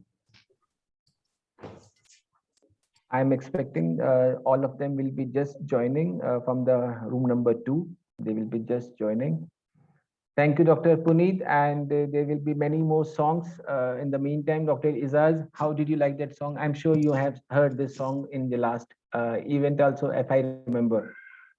Yes, I think I have heard it before, but it's interesting, and how a song can touch you so lightly. But I would rather be interested to see that it is translated into other languages as well. I can see a lot of Bengalis here, you know, Sen Gupta, Majumdar, probably, and I, from a Bengali background, would like to see the Bengali as well. Bengali Just also interesting. song will come. Let me now play a second song for all of the dear participants till the other time is coming. So little I have the privilege to play some songs. Let me. Now, Dr. Arora, I'll be leaving in the next couple of minutes time because Okay. I also have to attend another meeting. Okay, fair enough. So just to let you know, and thank you all. It was an absolute pleasure to meet you all.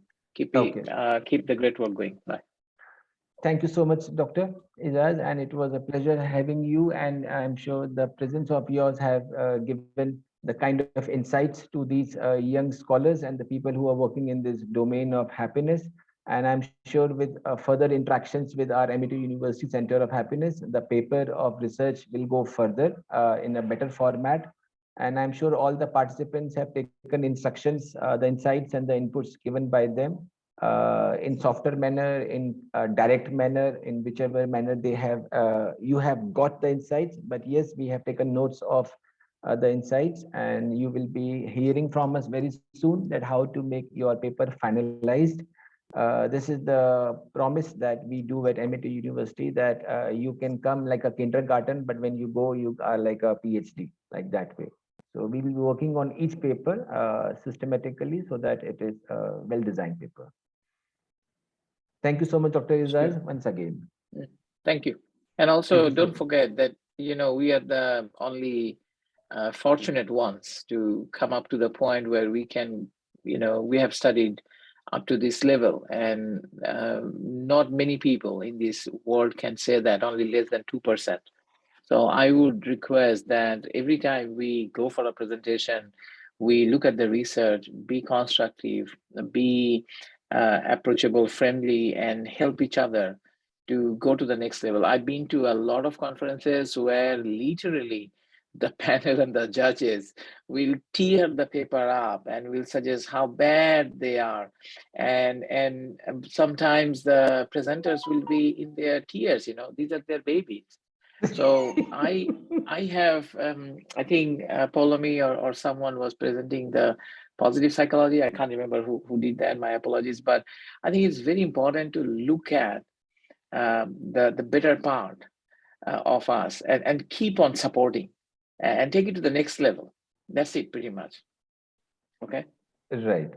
So this is the only difference we are doing in the happiness conference, where the objective is not to tear up the paper, but to ensure the baby has come and the baby has to grow and it has to look Thank good. you.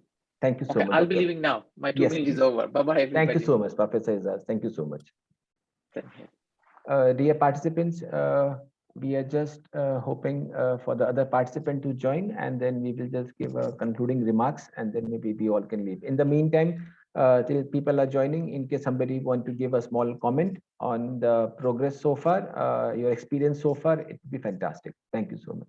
Please, if anybody want to say, they can open the camera and they can say something.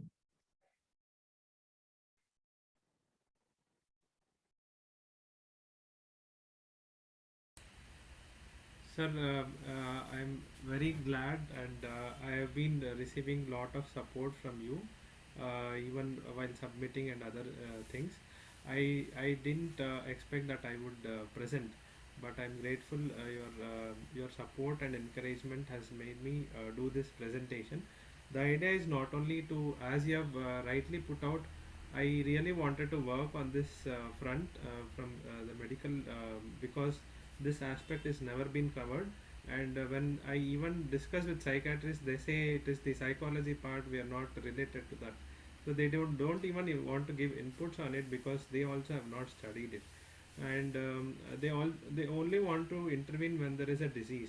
So that is the kind of intervention in the medical world as of in India, because we have not been able to afford preventive care. So this is one concern, and I'm glad that such a conference is there, and my dean was really puzzled to listen to that conference, that happiness conference. So I said, no sir, they have been doing it for long time. So since I told it's Amity University, he was fine with that. So I have a lot of message to carry back to my institution with this, and hopeful if we being both universities, I don't know how collaboration will happen, and but it is possible, but I don't know how Amity University looks at it. So we are always open. So Dr. Puneet, let me just tell you one thing. When we proposed this, one of the conference of happiness 2 years back to the government, AICTE, Department of Education, so they gave us a reply back, out of 4,000 applications that has come to AICTE for doing any conference. So you are among those, the only one who is doing the happiness conference. So we are the first one who will be doing the happiness conference, and they give us whenever the AICTE sponsors. So they give us the mandate to train 200 universities on happiness conference. We did it in December 2020. We did in that time. After that, we had Ministry of Happiness in India. I think when you came in the morning session, if some of you have come in the morning session, you must have met Mr. Akhilesh Argal, who's the CEO of Ministry of Happiness, you can say in simple language. So he's attached with us. He said, Nitin sir, whenever you are doing any kind of an event on happiness, you can count, you can bank upon us easily. So whenever we do event, they just come like a family now. It's something like this because they know the genuineness of the work that is going on here with the support of hundreds of volunteers, hundreds of students, community, corporate, government, they all have just joined hands. And this is the blessing of, you can say, every genuine heart. They can feel the vibes, and this keeps us also keep moving. Yes, sir. So Anybody else want to say something, please? Yeah. Nitin, I wanted to thank you. You have Hello, been Mr. very, Mukesh. you have been very approachable, very kind in our prior conversations before this conference. So I just want to thank you for this opportunity and wonderful set of panelists and wonderful participants. Thank you, everyone. Thank you, Bhuvnesh. And we are going to work something with Tatsam. Let's try to find out a way. Your Yog Nidra Great. is like height. If I say in my experience and my idea, so Yog Nidra is the ultimate experience of a spiritual person, because then we say बोलते हैं ना कि जो रात में योगी के लिए रात दिन है और दिन रात है. So it means he's awake in the night and he's sleeping in the morning. Like in a technical sense, it is in terms of consciousness only, but your experience will prove that. And if since you are working in this area for Yog Nidra, I'm sure there are many people in your institute, your center, who must be having the experience of how what it feels like to be awake. Like I gave a just small metaphor that you can hear your snoring. Yes. If you can get that, then it is a very core of that. Yes. Thank you. Thank you, Bhuvnesh. And I really like that you do yoga nidra. It's so good to hear. Yes, not many people do this because yoga nidra in a way is an advanced practice. Yes. And what we are also aiming is to have a standardized version of yoga nidra, because for now it's being practiced and instructed and by anyone who has just taken maybe a 7-day course. So if we can contribute something to that and also to the scientific community in bringing this up, that would be great. But thank you so much. Yes, Yoga Nidra, as my understanding is, it is the game of consciousness only. When the consciousness is filtering down to such a minute level that you can be alert, aware, even in your night, even in your dream. So at that level only Yoga Nidra consequence or the experience will happen. Usse pehle you will just fall into a dream only. So you have to cross the dream, you have to cross the sleep, then you will be entering into Yoga Nidra. So relaxation is the gift of Yoga Nidra Yoga by nidra, default. yes. Very nicely put. Thank you. Thank you so much. Even Anybody if else they're want to not say something? conscious, sorry.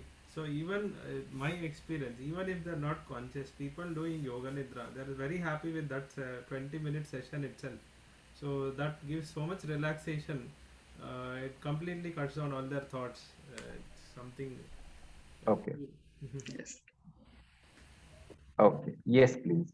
So it has to start with some stage. Yes, like when the if I say there was a time when a child is small, he has to be taught how to brush the teeth and how to wear clothes. Once he is grown up, he can do everything on his own. So same is yoga nidra. It starts with 5 minutes. आंखें तो बंद करो पहले. लोग आंखें ही बंद करना नहीं चाहते हैं, तो योगा निद्रा तो आंखें खोलने का काम है, वो भी जब सो रहे हो. That is the long-term game we have. Thank you so much, sir. One second. Anybody else want to say?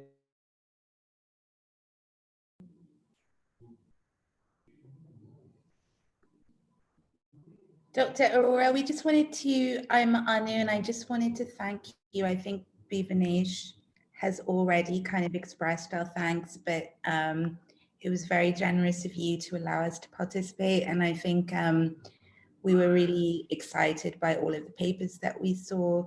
So thank you so much. And yeah, I just wanted to thank you for giving us the opportunity to participate in your event. Thank you, Ms. Anu. Thank you so much.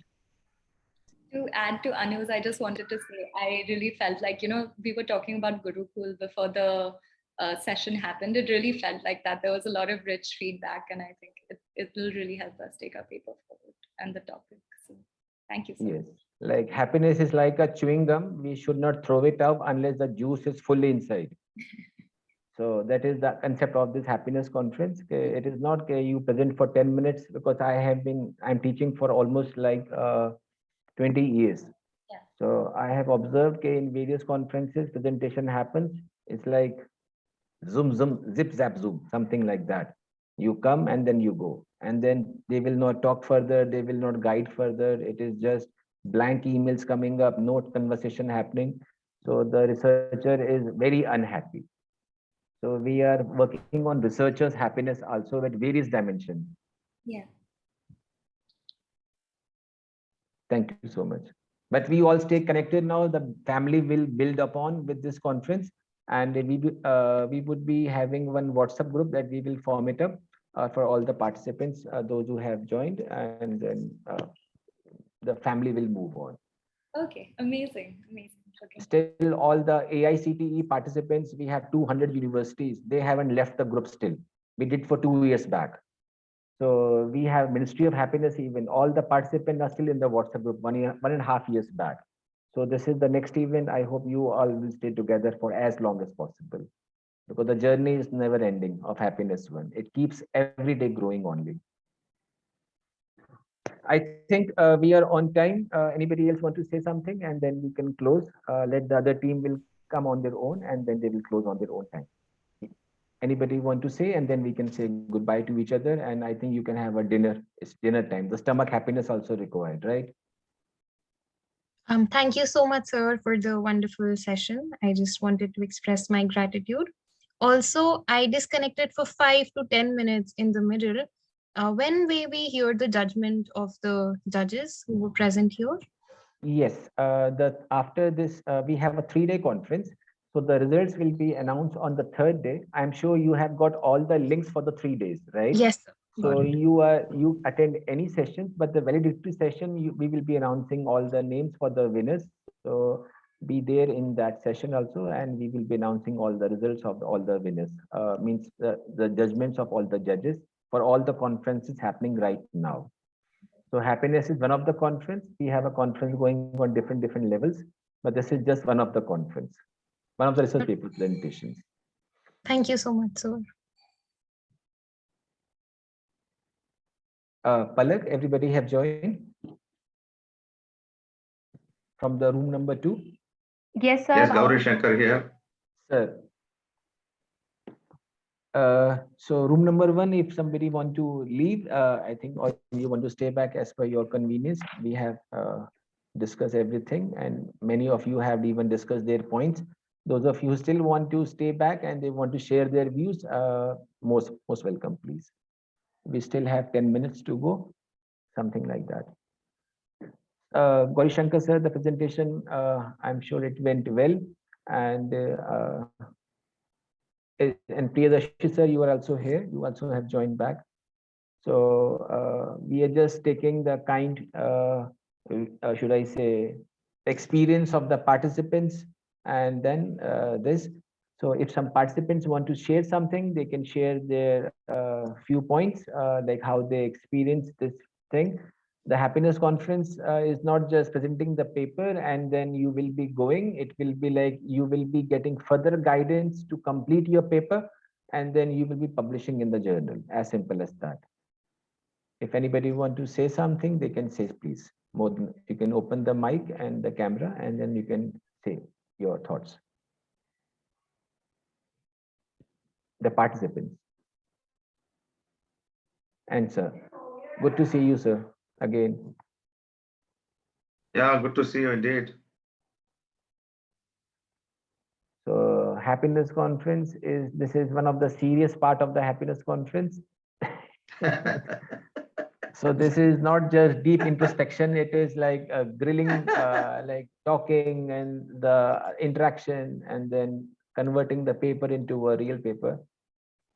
So this is that kind of a work also to be done. I have one quick observation based on what you said now.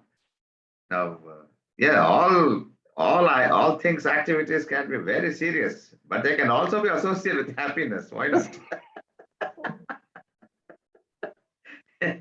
Sometimes, when we give comments to the participants, they may perhaps feel it is a very strong comment or criticism is strong, but it is all given with, no ill intention, with the sole purpose of, enhancing their work and make it, somewhat, get, shaped up or, polished, that kind of a situation. And they should not be unhappy about it. That is the idea. Right. So since you have joined, sir, now I will be little unwinding few things. If I say a little music for you all, we just not do research conferences. We also do consulting trainings and all that, but also beyond that, we also create music, songs, and all this original one. So we don't play any other song, but what we create at MIT University. So Dr. Priyadarshi, sir, are you there? Yes, I'm there. Very much there. So I will be playing one song, and then after that, if somebody have things to say, and then we can close down the session. Excellent. So just to unwind your mind, producer, this is an original song I am playing, and I'm sure you all will love it. So this is one song I just played in the previous session, which is the Happiness Ki Kasam. Maybe I can play after this new song. So participants, this is the song that we have created from a child point of view for his mother, means for the mother. Means it is like a mother,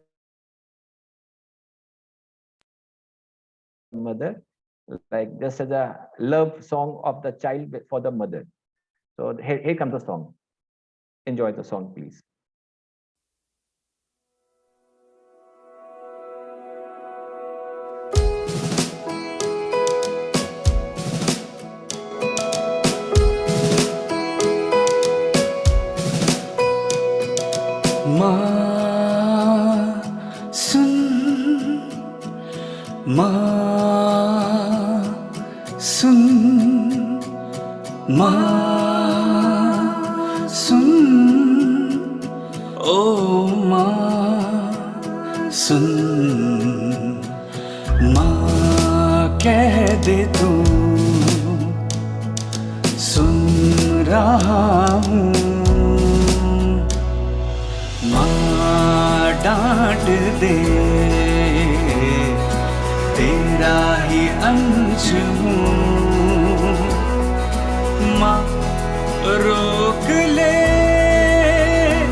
नहीं करता मैं सबसे बातें इतनी सारी, छुप छुप के सुनता हूँ बातें तेरी प्यारी।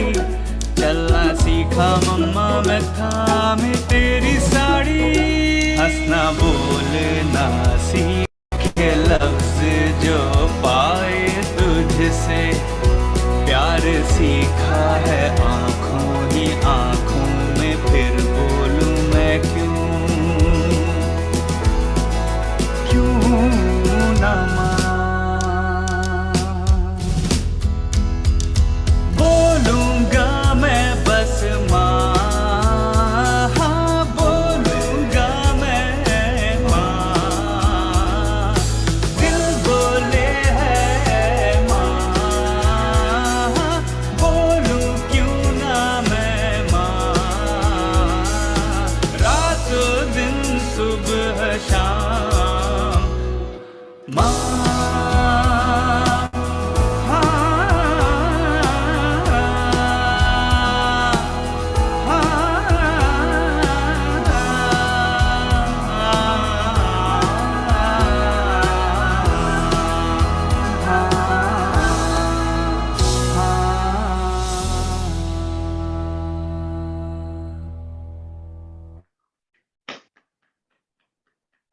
Sir, in this song, you have seen some paintings. So these paintings were drawn by the students, and the lyrics are mine. And somebody else have sung a song, and then we made the music, and here it is for you all.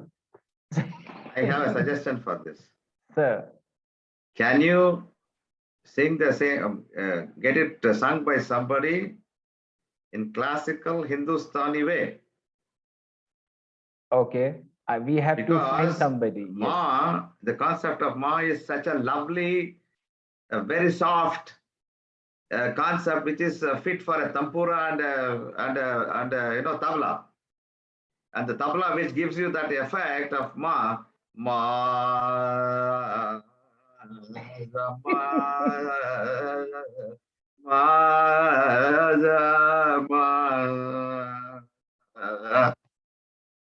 you got the Right. point. So that You got the melody has to be there so that it becomes effective.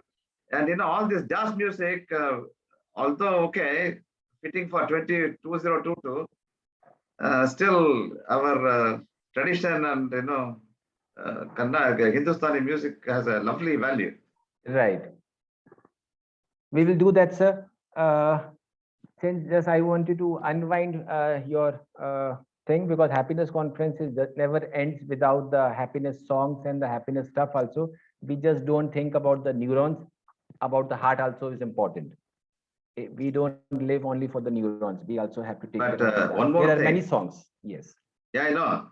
But here we are not able to identify the composer in the song. You must fit in. We will do that, sir. We will do that also in the next compositions. So, Dr. Priyadarshi, a few words from you, and then Dr. Gauri Shankarji, a few words from you, and then participants, a few words, and then we will close the session, please. Thank you, sir. It was a wonderful experience, and we don't know if the students gain any insights, but we definitely interacted a lot, and we learned from one another, and we learned from the very interesting topics that were said with us. Thank you. Thank you, sir. Thank you so much. I am sure participants must have gained insights because the commitment here at MIT is we are not just finishing up the presentation here. It will be continuing with the further comments and further suggestions and modifications in the paper. So this will keep on going. This is the second conference, and then it will keep on getting, paper will be beautified, paper will be further changed. Yes. Thank you so much, sir. Gauri sir, over to you. A few words. Oh, yes. Yeah, this was a fantastic experience. And all the time we heard the word happiness, happiness, happiness, which is a very beautiful thing. And there is so much to be explored, so many topics to be explored. Is wonderful. And we do encourage our researchers to be, bring out more greater insights into, or deeper insights into the concepts, what they're exploring or examining. And it will be a wonderful contribution to knowledge to everyone, I tell you. Wonderful job. I enjoyed. I really enjoyed. Thank you. Thank you. Thank you so much. Thank you, sir. Dear participants, anybody would like to say a few words, some experience, anything, any insight or anything you would like to share, please, you can say it, and then few comments, and then we will close the session, please. So I would like to take this opportunity to thank you for being so supportive, and also the comments by the judges were quite constructive, and the manner in which they were perceptive and so helpful and ready to provide us further help. It is very encouraging as a researcher. Thank you so much. Thank you, Vidisha. That is the only objective of a happiness conference. So it is not just the title happiness conference, it is embedded into the construct of this happiness conference, that we are going to build further suggestions, and further till the paper is complete, we are with you. At that commitment, we are working with this happiness conference. Anybody else want to say something, please? So I would like to add to Vidisha whatever she said, and I totally agree with her. The insights given by Priyadarshi sir and Gauri Shankar sir were really good. It was my first presentation at a conference, and I really felt that I got different perspectives related to my paper and actually what more can be explored. So thank you so much, sir, for giving me an opportunity. And thank you so much, Gauri Shankar sir. Thank you so much, Priyadarshi sir, for your valuable insights. Thank you so much. Thank you, Palak. Anybody else want to say one last comment? We are on time almost. Or if you want, I want to play one more song and then we end up with a musical song. What thumbs up if you want? If you want voting, anybody want a new song? You can just do a, and then we can. Okay, in the meantime, we all can put the camera on and we can take a group selfie and I will play that song immediately and we will say goodbye with that song. Palak, just take a selfie beta if everybody joins up on the camera. How many are there? Okay, we have 15 people are there around.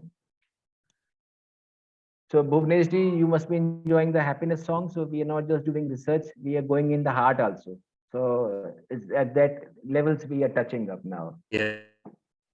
So is everybody on the gallery view? Palak, you can take the gallery view easily. Yes, sir. Just okay, I'm just taking the. Okay, just take the group one. Please, if everyone could come onto the camera. And maybe if we all have the teeth, we can show the teeth also.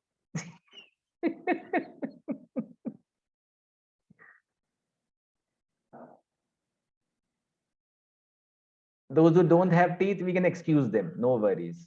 It will come back. But if you have teeth, you can show that with proud. I have 32 teeth. No problem. We can show that. Even we have a mustache. Our teeth hide inside the mustache when we laugh, but still half teeth is visible. Still, no problem. Right, Dr. Puneet? We have this issue because of the mustache. Our half teeth doesn't become visible so easily. Done. We don't see all of them. Only a few are here. It's okay. So I will be just playing the last song and then we will say goodbye to this. Now this song is from the perspective of a father and a daughter. So again, it is an original song and then I hope you will enjoy that. And with this, we are going to end up with this session, please. Here comes the song. Enjoy the song.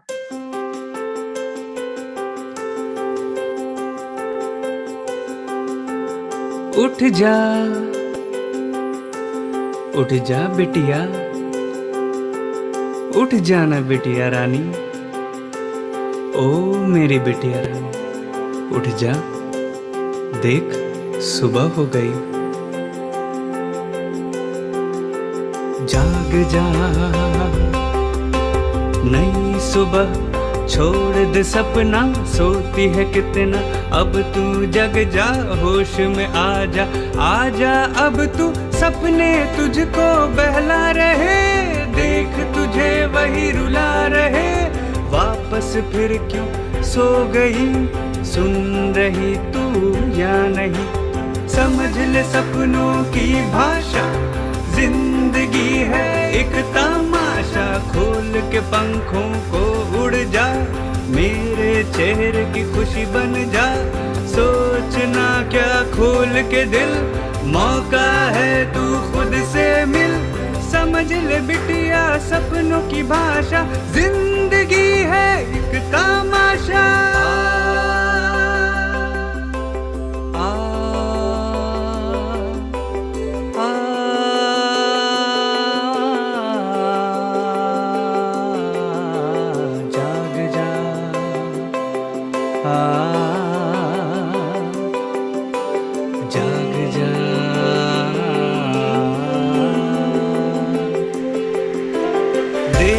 हम सब हैं साथ तेरे, पल पल हर पल पास तेरे, सुन ले ओ पगली हम हैं तेरे, धड़कन से भी करीब तेरे, छम छम जैसे पायल तेरी, धीमी जैसे चाल तेरी, होश में रहना हर घड़ी, सीधी साधी बात मेरी, गाना गा के होश रखना, सपनों को तू खेल समझना, गॉड की मस्ती ही समझना, जो मिला अच्छा ही मिला है, हंसते हंसते रोज उठना, उठ जा रानी बिटिया मेरी, सुबह हो गई रानी बिटिया, हो गई रानी बिटिया।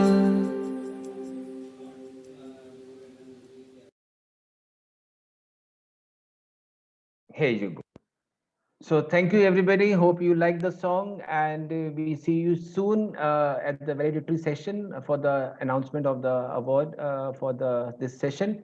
And I hope you enjoyed the session, and the presence of all the judges must have enriched you with some sense. Thank you, Dr. Gauri sir, for your kind presence, and Dr. Priyadashi sir, thank you for your kind presence and support. Thank you. And thank you, dear participants, and for your patience for this happiness conference, but it went little 4 hours. It happens. This is the normal format we have it to go in depth for this thing. And I'm sure you loved it. And the effort is going into this conference. Thank you so much. Thank you so much, everybody. Thank you. Thank Palak. you. Bye-bye.